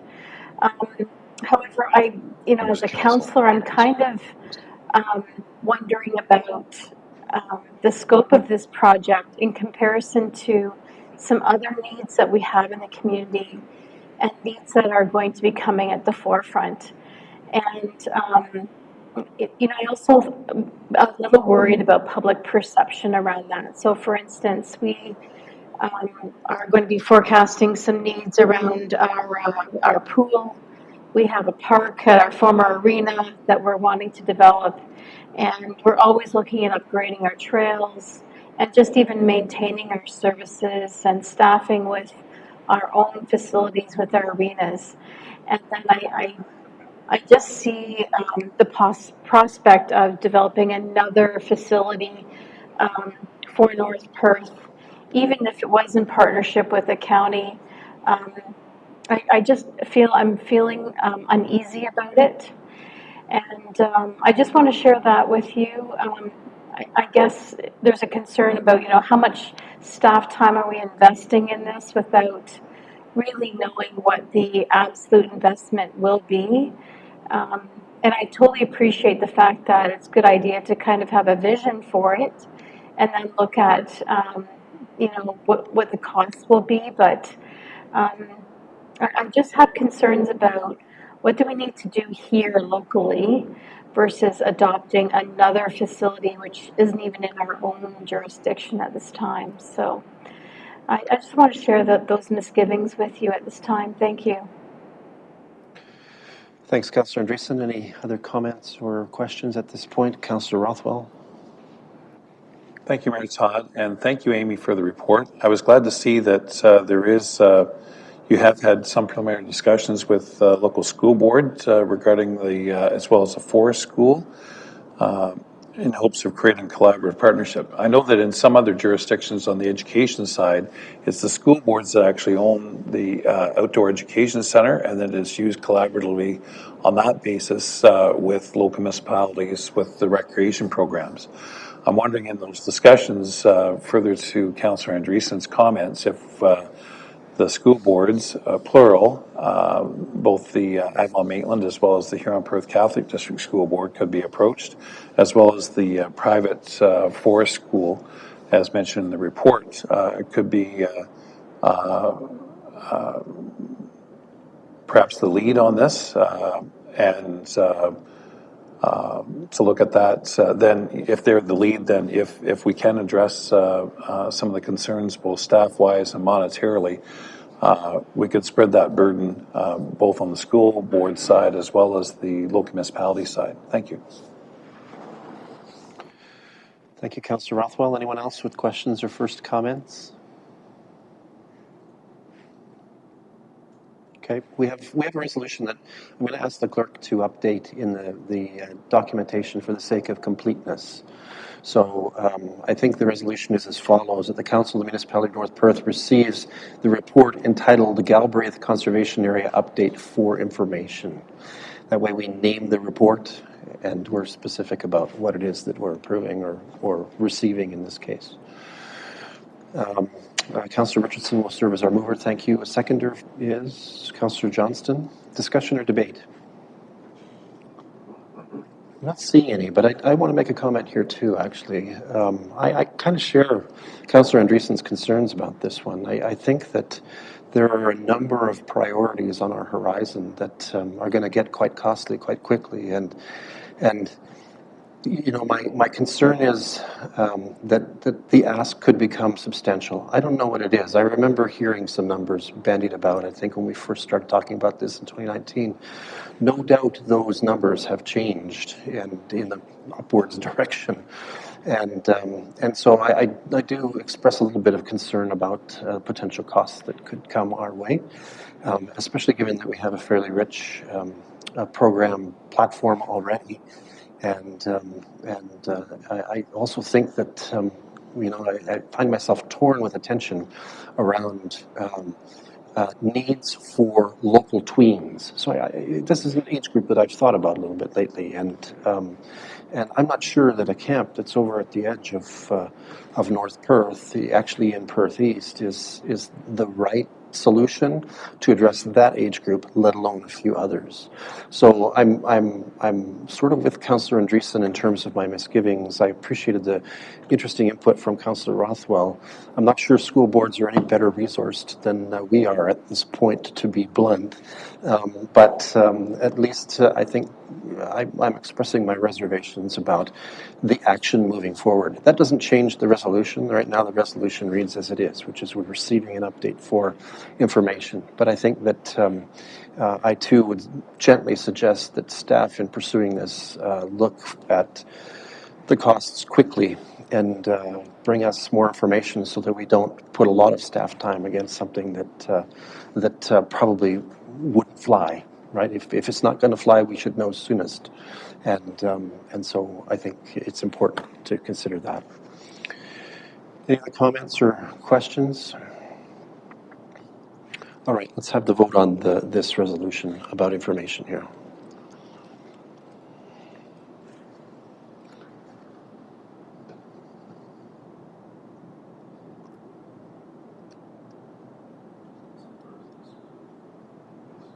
And that is carried. Thank you. Thank you, Ms. Gangle. Okay. Okay, let's turn to item 5.4.1, which is coming from the Facilities Department. For item 5.4.1, Council is invited to award the tender for the replacement of lights, upgrading them to LED lights, and light poles at the Moncton baseball diamonds. I'm going to call on Manager of Facilities, Mr. Jeff Newell, to give us your report. Mr. Newell, welcome. Council. Just this last report we just heard from Amy, we talked about costs, and this is one of those projects that we're looking at that the cost has come in substantially more than what we had identified as part of the 2022 capital budget process. We had budgeted $100,000 for this project to upgrade the poles and lighting systems in Moncton at the ballpark. This system is at least 40 years old and is in a state of bad repair and needs to be upgraded. In order to deal with the tender amounts that came in so high, there was a number of projects that also had exceeded expenses or what our budget was this year. And so what we did is we chose not to implement some of those projects. As an example, the pavilion in Memorial Park, once we got into that project was going to be noticeably more than what the original specs said it would be. Perth Meadows, driveways, Davidson tennis courts, there was a number of them that came in with astronomical numbers. This itself is a large number, but it's felt that we should move ahead with this project, and so we feel that we do have funds available and will, for next year's 2023 budget, put in more suitable requests based on the environment that we're in as far as pricing of materials. And so the recommendation is for the pole replacement at the Moncton Diamonds be awarded to FAF Electric Limited in the amount of $144,000 or $600 excluded of HST. I'd be happy to answer any questions that may arise. Okay, thank you, Mr. Newell. Questions, first comments from Council about this matter? Councillor Rothwell, I see your hand up first. Councillor Richardson, you're up next. Yeah. Thanks very much, Mayor Todd. Through you, thanks very much for the report. The cost to put in the lights at the John Bell North and South, what were those amounts again? That was 2 years ago, I guess. Or? It was 2 years ago, and it was difficult for us to measure because it was a far larger project. It was 2 ball diamonds and many light poles, but that was over $300,000, and so we had, given the fact that it was a smaller number of poles that we were using, we pared that down to $100,000 when it came in at $144,600.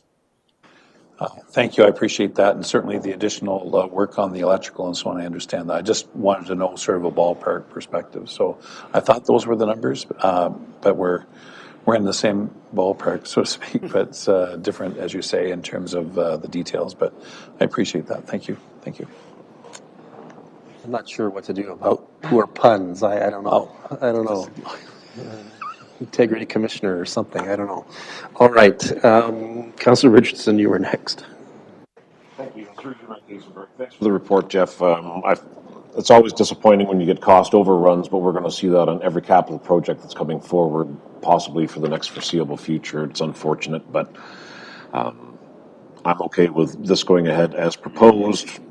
Poles are 40 years old metal halide fixtures. There might be a slight offset and difference with going even with the electrical costs of powering up those metal halide fixtures, but I would say that this is good to go forward, and you have my support with that. Thank you. Thank you, Councillor Richardson. Anyone else wishing to ask questions or have first comments about this matter before we consider the resolution? Okay, I have a resolution for consideration then, that the Council of the Municipality of North Perth awards the LED lights and pole replacement at the Moncton Baseball Diamonds, tender number NP-021-22T, to FAF Electric Limited in the amount of $144,600, HST excluded. Can I call on a mover? Thank you, Councillor Richardson. Councillor Rothwell will be our seconder. Any discussion or debate further to this? Seeing none, let's have that vote.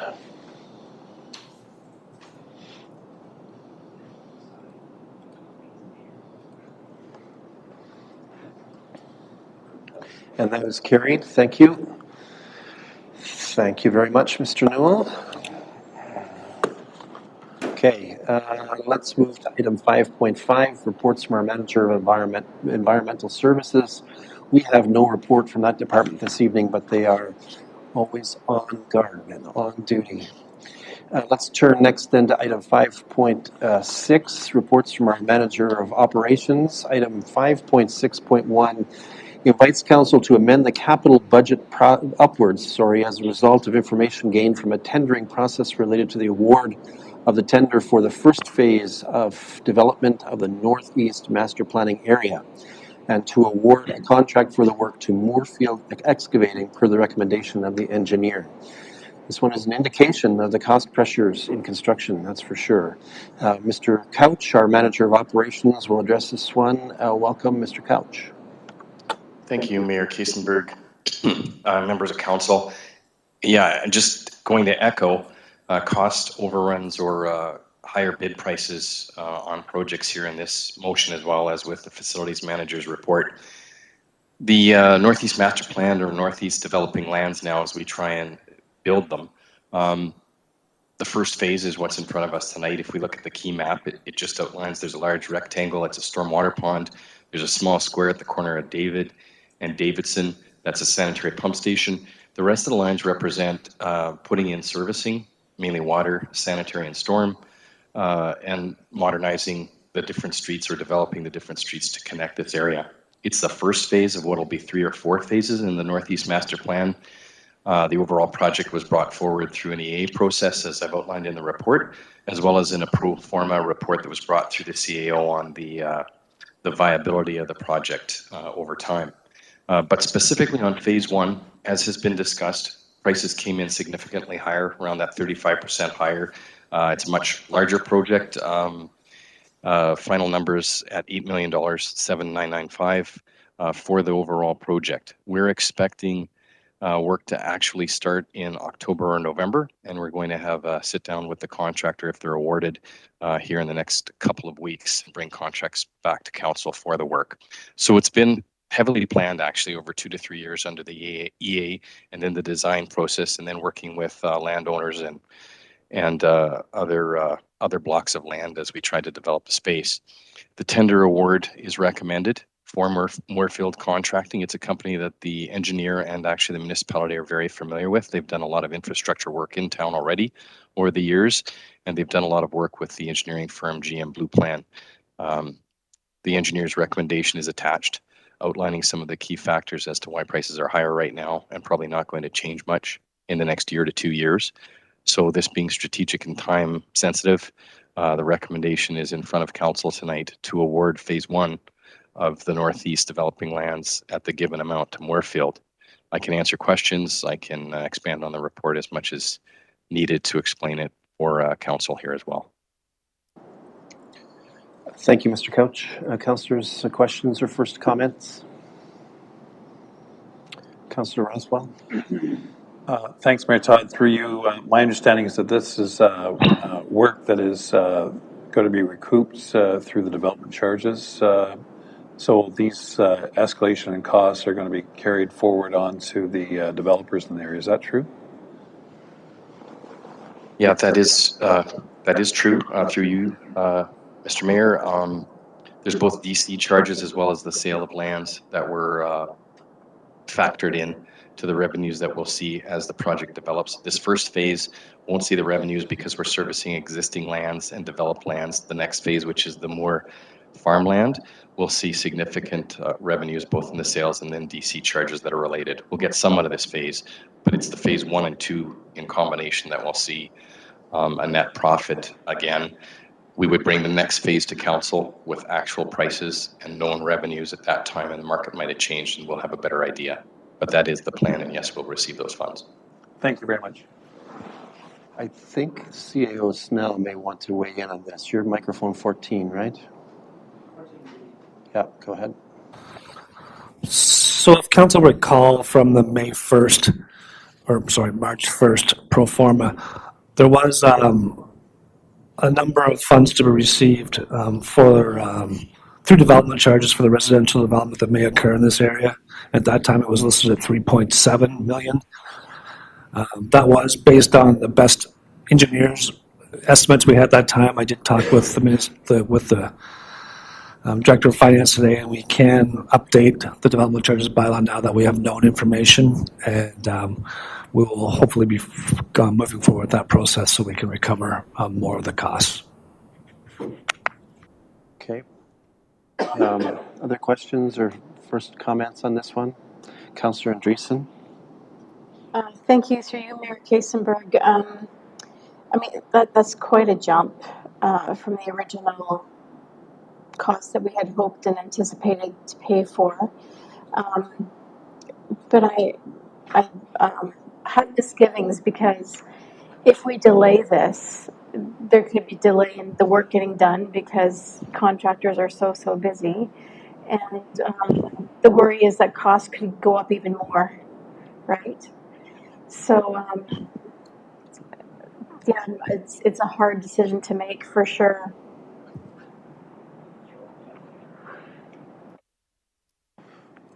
Thank you. Any other questions or first comments? I'm going to express a little bit of concern as well. I think, Councillor Andreessen portrays the dilemma that we as councillors face here. When you look at the pro forma, the estimate for the cost of the first phase, this phase that we're considering now, was $4.5 million. So the pro forma is already off by almost 50%, which leaves you with questions about the viability of that particular model at that point in time. That point in time was only a few months ago, right? March 1st or March 4th. So there are some concerns here that I think we're going to have to look at with regards to the viability of the whole project. But perhaps that's not the decision right now. Right now, the decision relates to essentially addressing the concerns that have existed historically as a result of choices that were made, and providing services to places that already exist, that essentially are already there, and to set the stage for future phases if they're viable, right? So I'm expressing a little bit of hesitation too, because that pro forma is already knocked off course substantially by just that one change, and we can't make any clear assumptions, but if you used an evenness principle and projected forward phase 2 and phase 3, they could equally be off by that substantial a margin, which would significantly change the viability of developing those lands for commercial and industrial purposes. So just stuff for us to think about as we move forward. Anyone else with comments or questions? Councillor Rothwell? Thanks, Mayor Todd. If there's no other questions, just through you to Lyndon, the engineer's report mentions that the bulk of the work here is going to be in 2023. If council approves this, when is the work to commence? Is it like next month or this month? Thank you.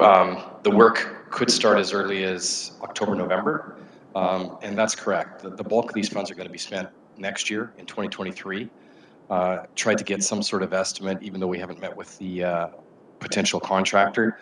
Maybe $500,000 maximum would be spent this year, but it'll be in around that amount, depending on how far they would get with a pump station or a stormwater pond. But the large bulk of it is going to be budgeted in the budget sheet, part of the recommendation, to have probably 75% of the funds spent next year. Thank you. Any other comments or questions? Councillor Johnston. Just a comment that I think we are in a different economic climate than we've ever been in for many, many years. And I think we're prudent to take this tender, even though it's way above the numbers that we were estimated. Because in my business, we've had quotes that are good for 3 or 4 days, and then they're going to be raised by 10%.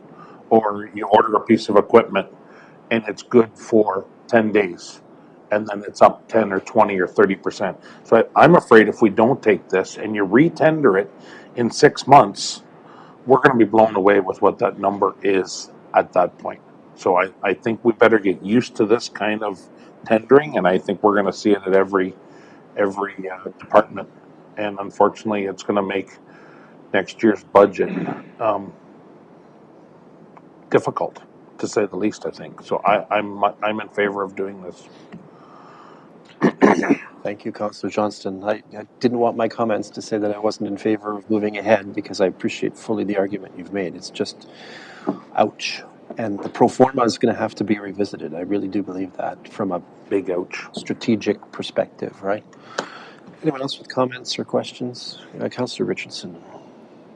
Thank you, and through you again to echo Councillor Johnson's comments and everyone else that cost overruns are in every rule, and it's no different than things are more expensive at the grocery store where just fuel is starting to come down. There's an awful lot of different elements that are affecting the economy, and it's a different world now.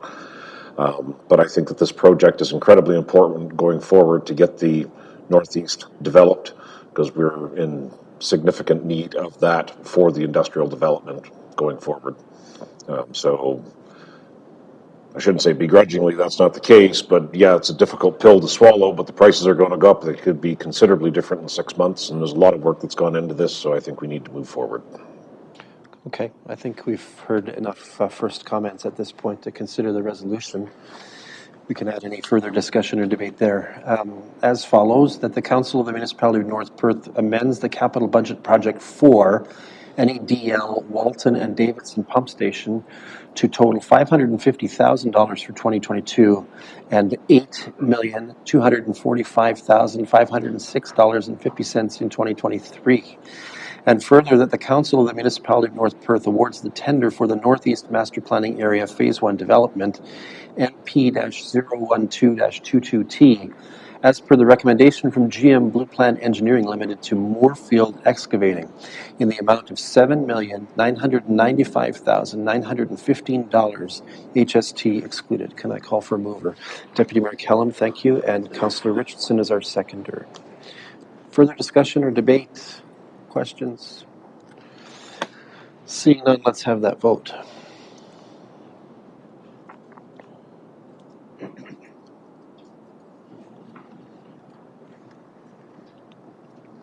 And that is carried. Thank you. Thank you, Mr. Couch.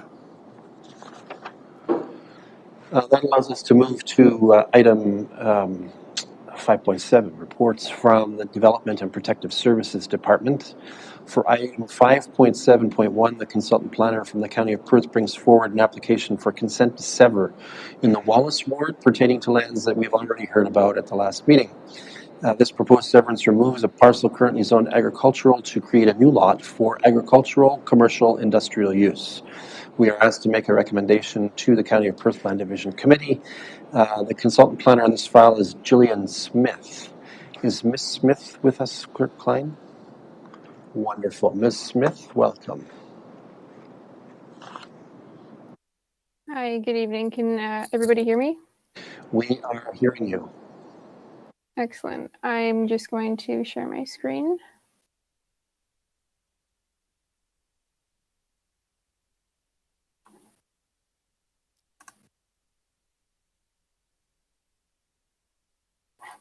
Can everybody see my screen?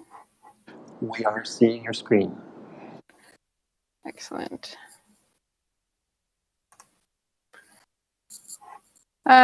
So tonight I am presenting application B1122 on behalf of Patrick Wood. This is a consent application located at 6657 Perth Line 93.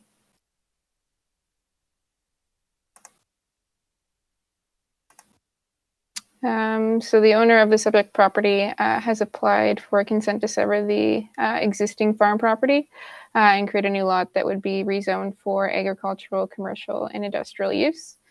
The lot to be retained would remain in agricultural use, while the proposed severed lot is planned to be used as an agricultural industrial facility that would produce and distribute milk replacers, which is essentially baby formula for livestock. The severed lot would be purchased by Mapleview Agri Limited, who currently have existing facilities in Perth County. And the property is located adjacent to the hamlet area of Tiviotdale in Wellington County. So the proposed severed lot would have a lot area of approximately 3 hectares, and the retained lot would have a remaining area of about 52 hectares. Presently, the subject property is occupied with a single detached dwelling, storage shed, garden shed, workshop, and 2 silos. And the proposed severed lot, which would house the milk replacer facility, would consist of a warehouse production area and an office building. Access to the new lot would be provided from Perth Line 93.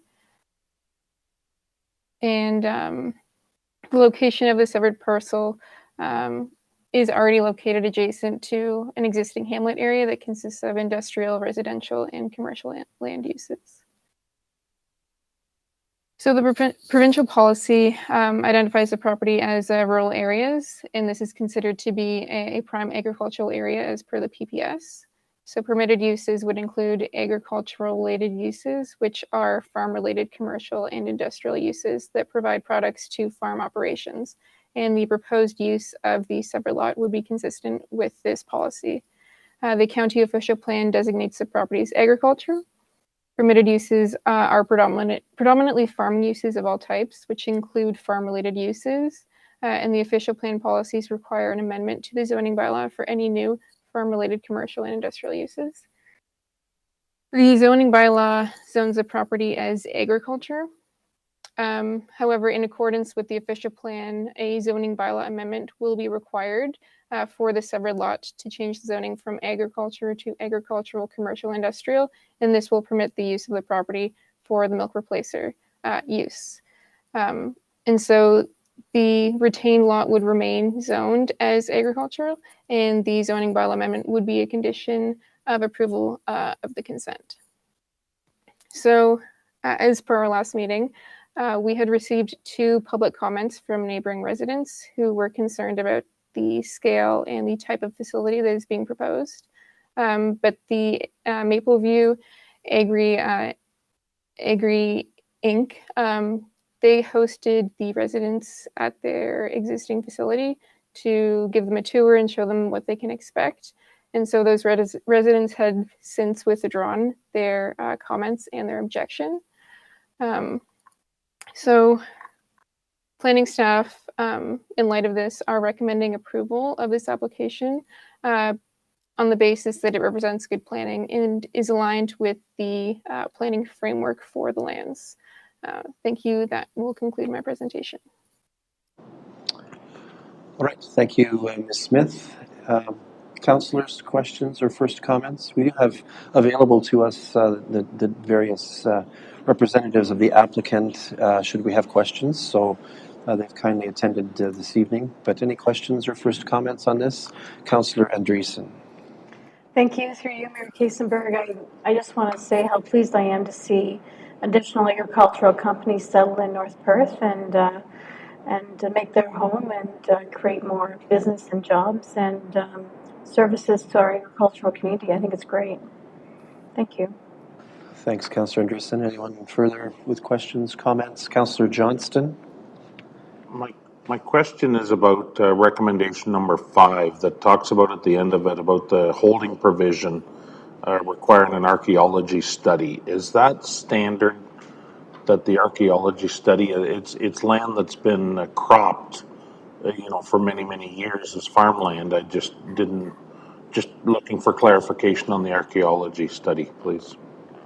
Yes, so the Ministry of Tourism, Culture and Sport has a document entitled Criteria for Evaluating Archaeological Potential, which is a checklist for the non-specialist. And so according to this checklist, you go through it and you say yes or no to certain criteria. And this property meets criteria 10, which asks, is there evidence of 2 or more of the following on the property? And this property is has featured an early historic settlement, as well as it is adjacent to an early historic transportation route. And we determined that this property was an early settlement based on mapping from 1880, which shows a farmstead and a dwelling on the property. So in accordance with this criteria, we are recommending the archaeology study.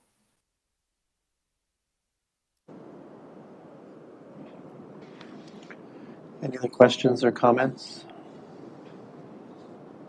Councillor Rothwell? Thanks very much, Mayor Todd, and thanks, Jillian, for the report. You would provide a report through to council on July the 18th, and now we have this report. Does this report supersede the previous report, or why do we have two reports? So the first report that you received was for informational purposes only, and there was no recommendation or policy analysis within that report. And the report that is included in your package tonight is recommending approval and includes a more comprehensive analysis of the policy framework. Okay.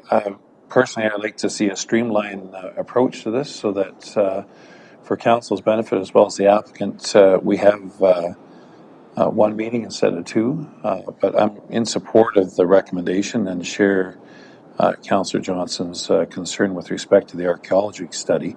But nevertheless, as Councillor Andreessen said, I think this is a fantastic business, and if Council agrees, it would, and the Land Division Committee agrees, the county, this would be a great addition to North Perth businesses. Thank you.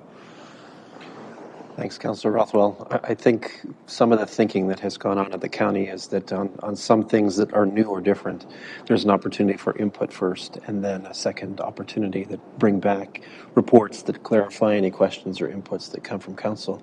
I see Planner Reid sort of waving her hand at the back. If Planner Reid wanted to weigh in on this as sort of an operating approach, you're welcome to, but you're going to need to come to the podium. I just wanted to explain the department's presentation of the report at the last meeting. We were aware that a number of neighbors were coming to speak to council that night. So in order to provide background information with regards to the delegations that council were receiving, Jillian provided a report for information purposes. Thank you. Okay, Councillor Rothwell, go ahead. Just, and not to go on further, but I would just suggest it would be appropriate that in this updated report, it should make reference back to the July 18th report, and just to set the tone in terms of why we're seeing this. Many of the policies were included previously, which we appreciate, or at least I appreciate. I'm just trying to have this matter streamlined in terms of as opposed to the full policy analysis that was in the last report, be simply referenced and speak to the specific issues that you just spoke to, Jillian, and that we can move forward on that basis. But thank you very much. Thank you. Any other comments or questions on this one? All right, I have a resolution. I'm going to read it just in part. I'm going to skip our 7 conditions unless Councillor Johnston really insists.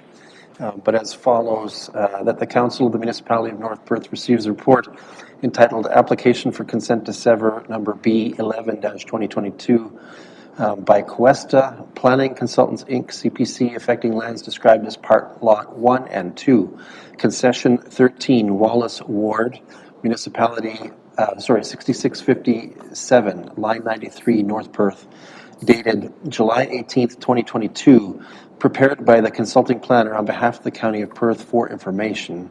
And the Council recommends that the County of Perth Land Division Committee approve the application for consent to sever number B11/22, Part Lot 1 and 2, Concession 13, Wallace Ward, 6657, line 93, North Perth, subject to the following conditions. Councillors, there are 7 of them in your package as documented, and I'm going to trust that you've read them and are aware of them. Can I call for a mover on this one? Councillor Andreessen, thank you. And a seconder will be Councillor Seiler. Any discussion or debate? Seeing none, let's have that vote.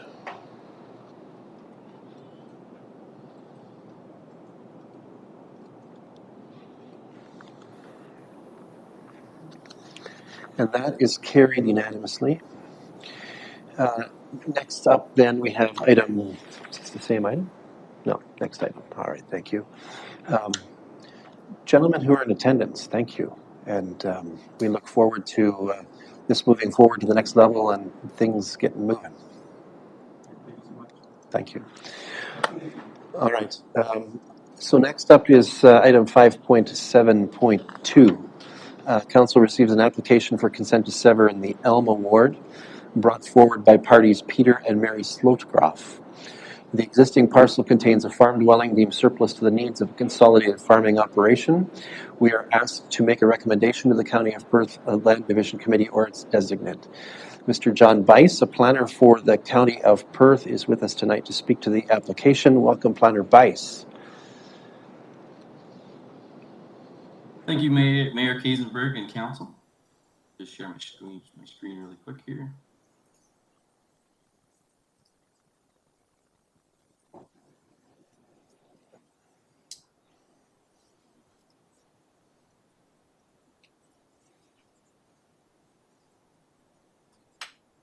Okay, this consent file B2322 is put forth by Peter and Mary Slotegroff for parts lots 26 and 27, concession 1 of the Elma Ward, parts 2, 3, 4, and 5. It's also subject to an easement over part 4 in the municipality of North Perth, or otherwise known as 6142 line 84.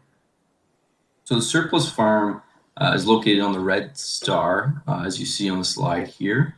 It's on the west side of Listowel. The Slotegroffs own this property and their home farm, which is located at 5588 line 84. So this is not only an aerial image, but the survey brought forth by J.D.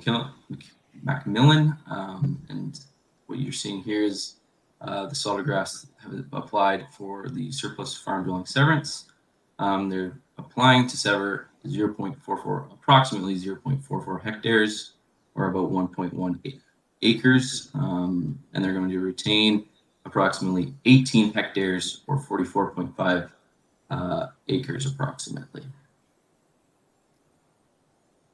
This image was taken looking towards Listowel, towards the east there. It's located on the severed lands, and it's been deemed habitable by the chief building official on July 19th, 2022. There's another image here that's taken looking towards the west, and you can kind of see in the foreground there's a septic system on that manicured lawn. This photo was taken looking north, and there's a well on the severed portions of the property just to the north of the dwelling.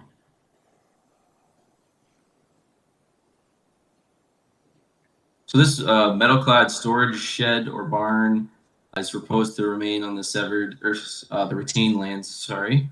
And this photo was taken looking towards the north. This barn is proposed to be used for storage purposes only, and there will be a change of use permit needed for a condition of consent.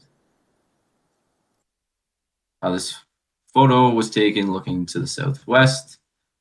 Shows similar kind of aspects of the storage shed / barn, and again for storage purposes only. And this is on the pictures taken on the inside of the barn. So this metal-clad shed is also to be retained on the retained lands, and this image is looking west. There's some pictures of the inside of that large shed. Shed 1, as identified on the surveyed sketch, is to be removed, and you can see, based on the site visit photos here, that it's in the process of being removed. And this was another shed that was located on the retained lands as well. It has been removed as per this picture. Those two sheds are both going to be gone. A few additional items as a condition of consent. The retained lands will need an access to access both of those storage sheds at the north end of the property or the south end of the property. And then another condition of consent would be to remove the laneway that is currently on the retained lands where it attaches to the severed parcel, as there's going to be a new one as a condition of this consent anyways. That concludes my presentation, and I'd be happy to answer any questions. Thank you, Mr. Bice. Councillors, any questions or first comments on this matter? I'm not seeing any, so I have a resolution for our consideration with regards to this matter as follows: that the Council of the Municipality of North Perth receives the report entitled Consent to Sever Surplus Farm Residence number B23-22, dated August 8th, 2022, affecting the lands described as part lots 26 and 27, Concession 1, Alma, Parts 2, 3, 4, and 5, subject to an easement over Part 4, Municipality of North Perth, 6142, Line 84, for information. And the Council recommends that the County of Perth Land Division Committee, or its designate, approves the application for consent to sever surplus farm residence number B23-22, subject to the following conditions. There are 14 of them, 4 from the county and 10 from North Perth. Can I call for a mover of this one? Councillor Richardson, thank you. And Councillor Rothwell will be our seconder on this one. Any discussion or debate? Seeing none, let's have the vote.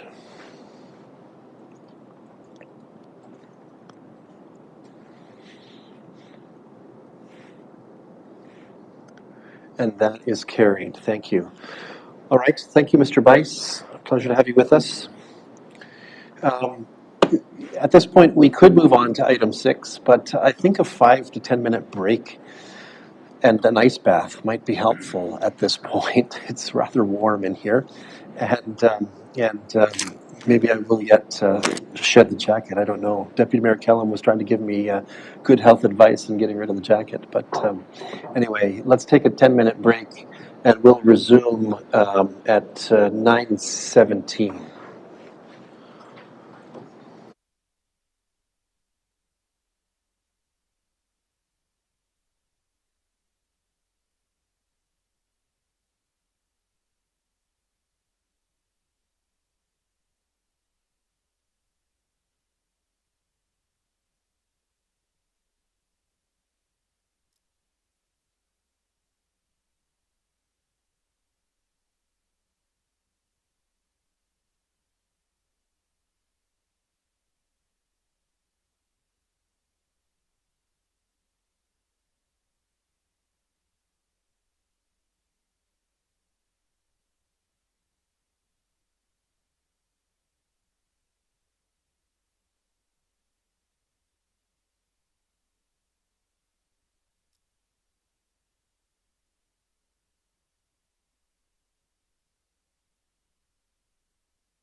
Okay, welcome back from our break. Councillors decided to go just 2 minutes earlier than the break allowed for, so we're prepared to get down to business. You'll see that I've shed my jacket at the good advice of the Deputy Mayor, who has some apparently experience with these matters. All right, let's go on to item 6 of our agenda. For item 6.1, councillors, are there any reports you'd like to ask of staff or of our committees tonight? Councillor Seiler. Thank you, Mayor Todd. Just Chris or Jeff, could you give me an update with our community flagpole? I've had a few people interested in where it's going to be, or how are the municipalities going to go about it, or there's supposed to be a report brought back? Does it be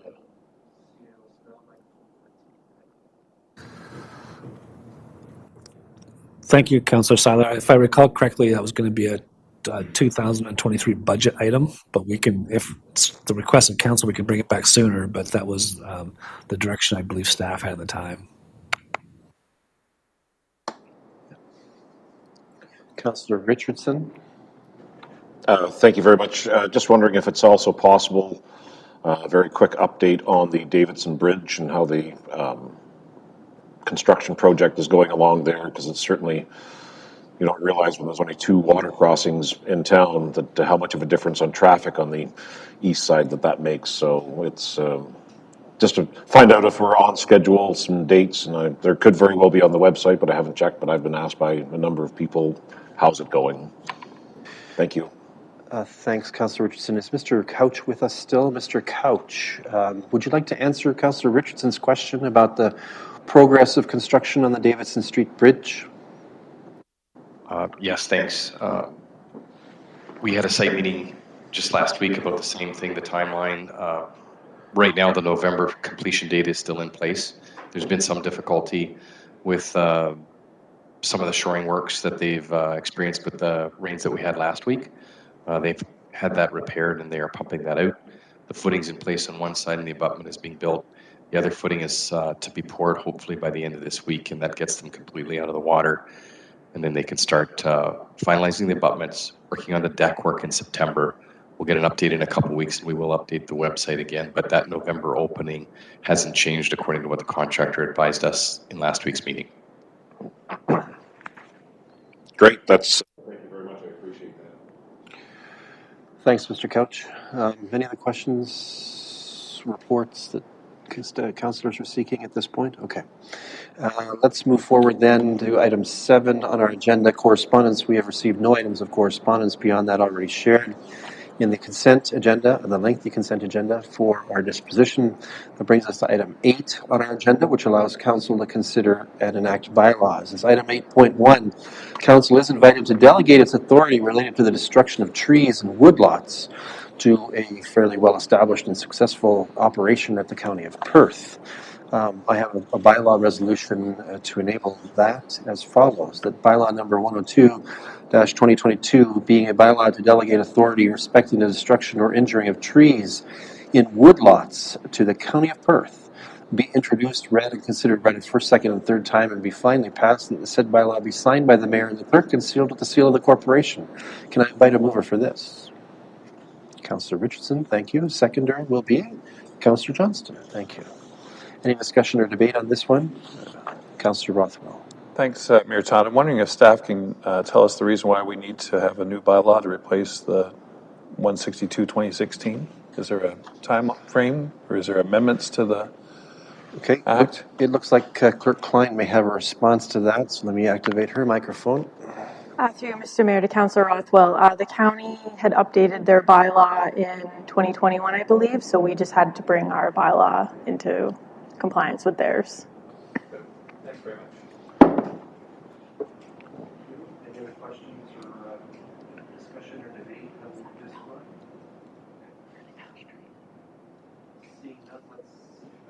Turn my microphone on. Any discussion or debate on this one further? All right, seeing none, let's have that vote.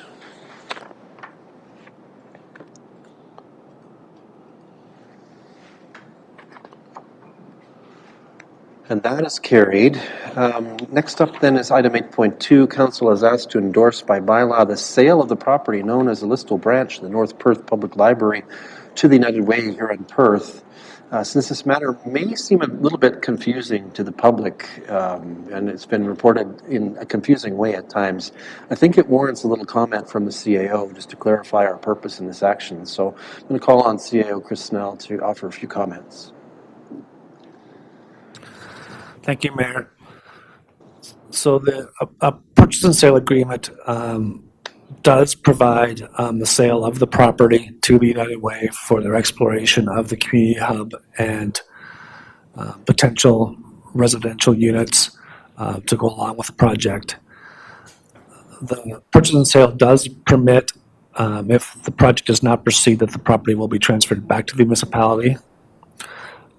And at time, it would be just transferred back as is. And also there's a clause if the project proceeds and at some point further down the line, the United Way or its subsidiary is not able to continue with the project, the municipality has a right of first refusal to buy the property back at the fair market value. So there is protection in place for both the location of the North Perth Public Library and the future project. And just some of the information I've heard is the library is not moving locations. The new building will house the North Perth Public Library and hopefully will be an enhancement to the services offered through our library. Thanks. Thank you, CEO Snell. Now, any questions or comments about this particular matter before we consider the resolution? All right. Councillor Andreessen, comments? Yes, thank you through you, Mayor Kiesenberg. Just for clarification for the public, and maybe CEO Snell can provide some further information.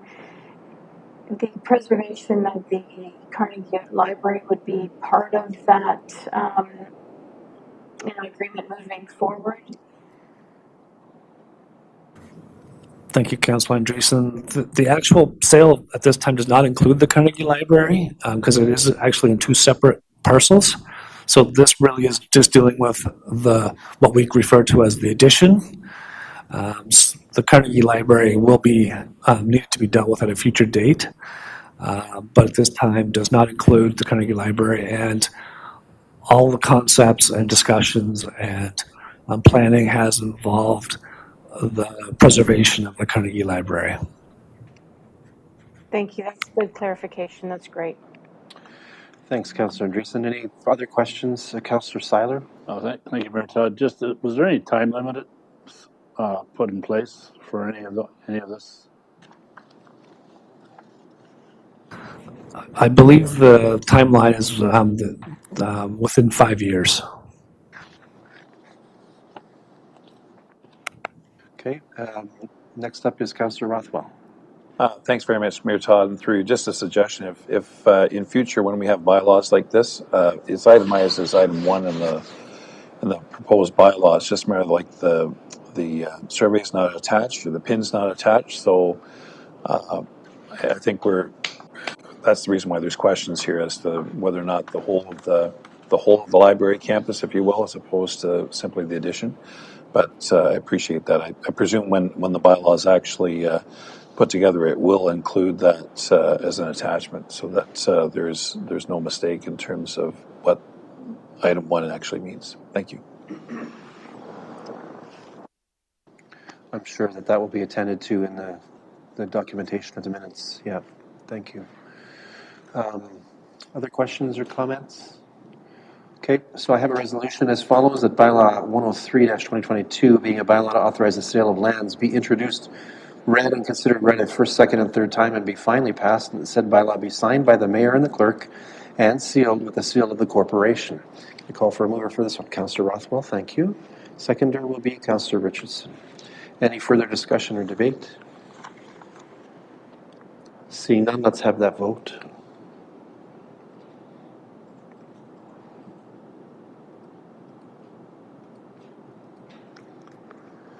And that is carried. Thank you. That allows us to move on to item 9 on our agenda. Are there any councillors wishing to give notice of motion this evening? I'm not seeing any indication of that. That allows us to move to item 10 on our agenda. For item 10.1, are there any announcements that would be of benefit to our community or that reflect well on North Perth at this time? And if there are some who are connected remotely, and it looks like the clerk might be flagging me for that, that opportunity extends to staff who are connected remotely as well. But let's turn first in the chamber, Councillor Andreessen. Thank you, through you, Mayor Kasenberg. I'm really excited to announce that the Listowel Agricultural Society is hosting a really special event on Wednesday, August the 24th. And this event is going to be inviting a very special guest speaker. His name is Caleb Dahlgren, and he is a survivor of the Humboldt Bronco crash. This event is in partnership with Trillium Mutual Insurance, and Caleb will be coming to speak at this outdoor event in front of the grandstands. And he'll be talking about his experience, of course, during that terrible tragedy, and giving hope and helping to inspire resilience with people in our community based on his experience. We've also connected with our local medical clinic because Caleb is actually a type 1 diabetic and has experienced diabetes from a very young age, and speaks about his experience of that and can help support youth and their experiences and challenges with diabetes. So we will be hosting a special event dinner for all youth and families who struggle with diabetes ahead of that event, and Caleb will be speaking at that. So again, it's on Wednesday, August the 24th. Tickets are $10 each. They're available online and also through me if you're interested. And we're looking for volunteers, of course, to help with putting this event together. But of course, we want our community and you as councillors to enjoy the event as well. So mark your calendars and let me know if you have any questions. Thanks. Thank you, Councillor Andreessen. Clerk Klein had waved her hand earlier. Is there someone remote who would like to make an announcement?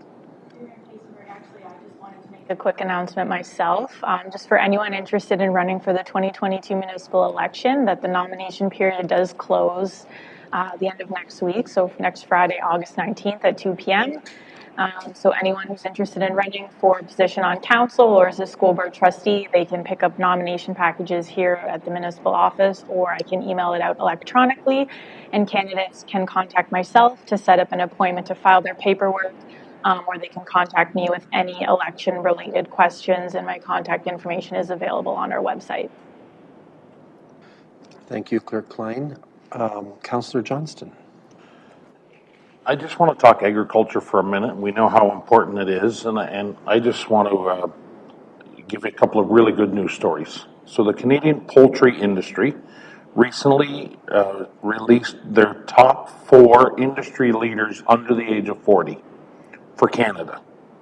There was 2 from Alberta, a young lady from Oxford County, and a turkey farmer from Donegal.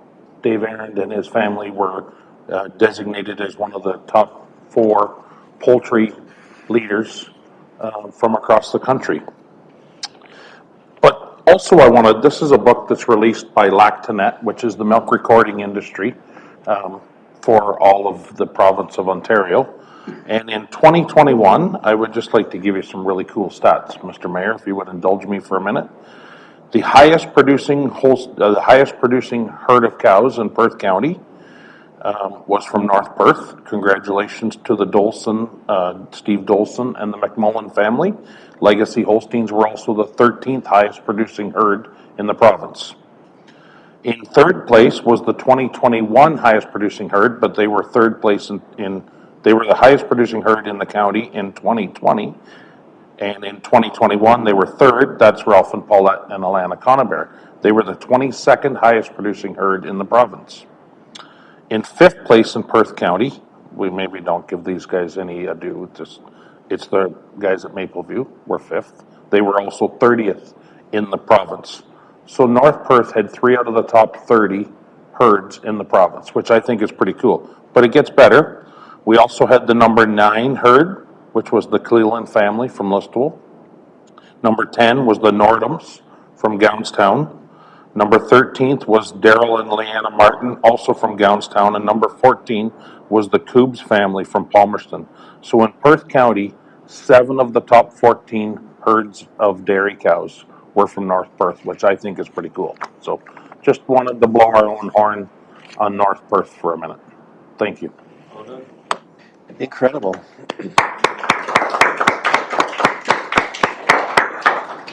Thank you for sharing a very relevant and important story about success in our community. Now, I don't know whether we have enough medals in the cupboard to cover all of these cows, but perhaps we should give that some thought. All right, high-performing cows, dairy herd, impressive.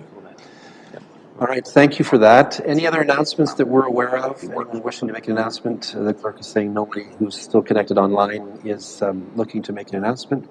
That means we can move to agenda item number 11. We have 2 matters to be considered in a closed session meeting of council. I will now read the resolution that explains and enables our action to enter closed session. The resolution is as follows: that council proceed in camera at 9:31 p.m. to address a matter pertaining to the following: a proposed or pending acquisition or disposition of land by the municipality or local board regarding Plan 259, Lot 99, Lot B, Lot C, Part Lot D, 133 Arthur Street, Atwood, Municipality of North Perth, and a proposed or pending acquisition or disposition of land by the municipality or local board regarding Plan 44M10, Block 39 RP 44R 3986 PT Part 1, Municipality of North Perth. Lots of numbers and letters in that one. Can I call for a mover on this one? Councillor Johnston, thank you. And Councillor Richardson, you'll be our seconder. Any discussion or debate on moving in camera here? Seeing none, let's have that vote.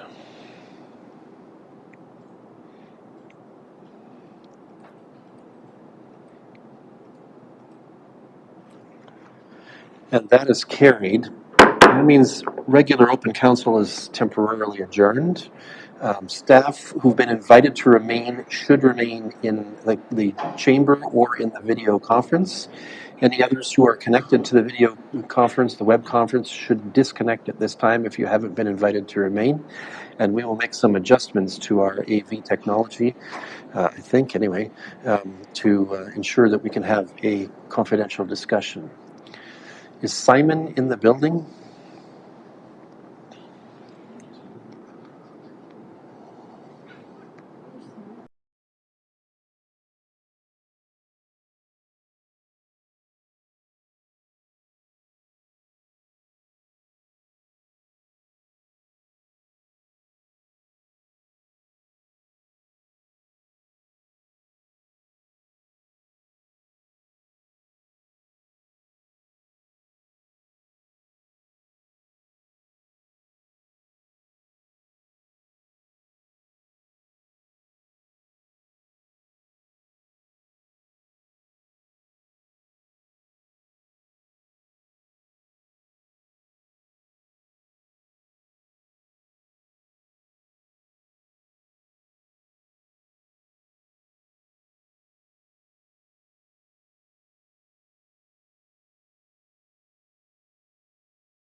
Here we go.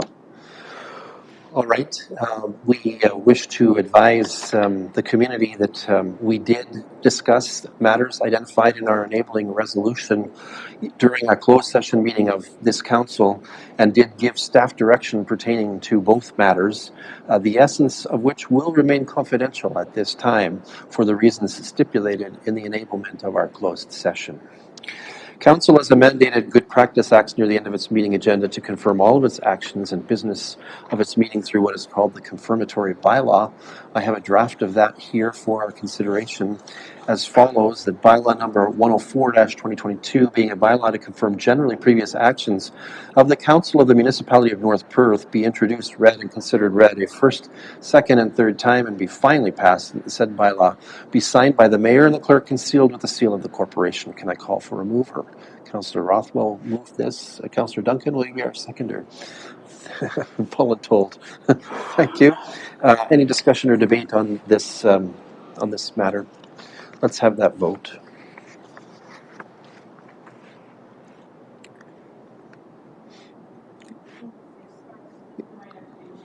Okay, we might have to do a manual vote. All those in favor? Are there any opposed? And that is carried. Thank you. And let's move then to adjournment. Councillors, we have completed the deliberations and taken action on the business that did come before us tonight. As a result, we have come to the point of our agenda that calls for adjournment. The resolution as follows: that the council meeting adjourns at 10:33 p.m. to meet again for general council business on Monday, August 22nd, 2022 at 7 p.m. Can I get a mover for that? Councillor Richardson, thank you. And Councillor Andreessen is going to be our seconder. All those in favor? Are there any opposed? That is carried. Council, we are adjourned till Monday, August 22nd, 2022.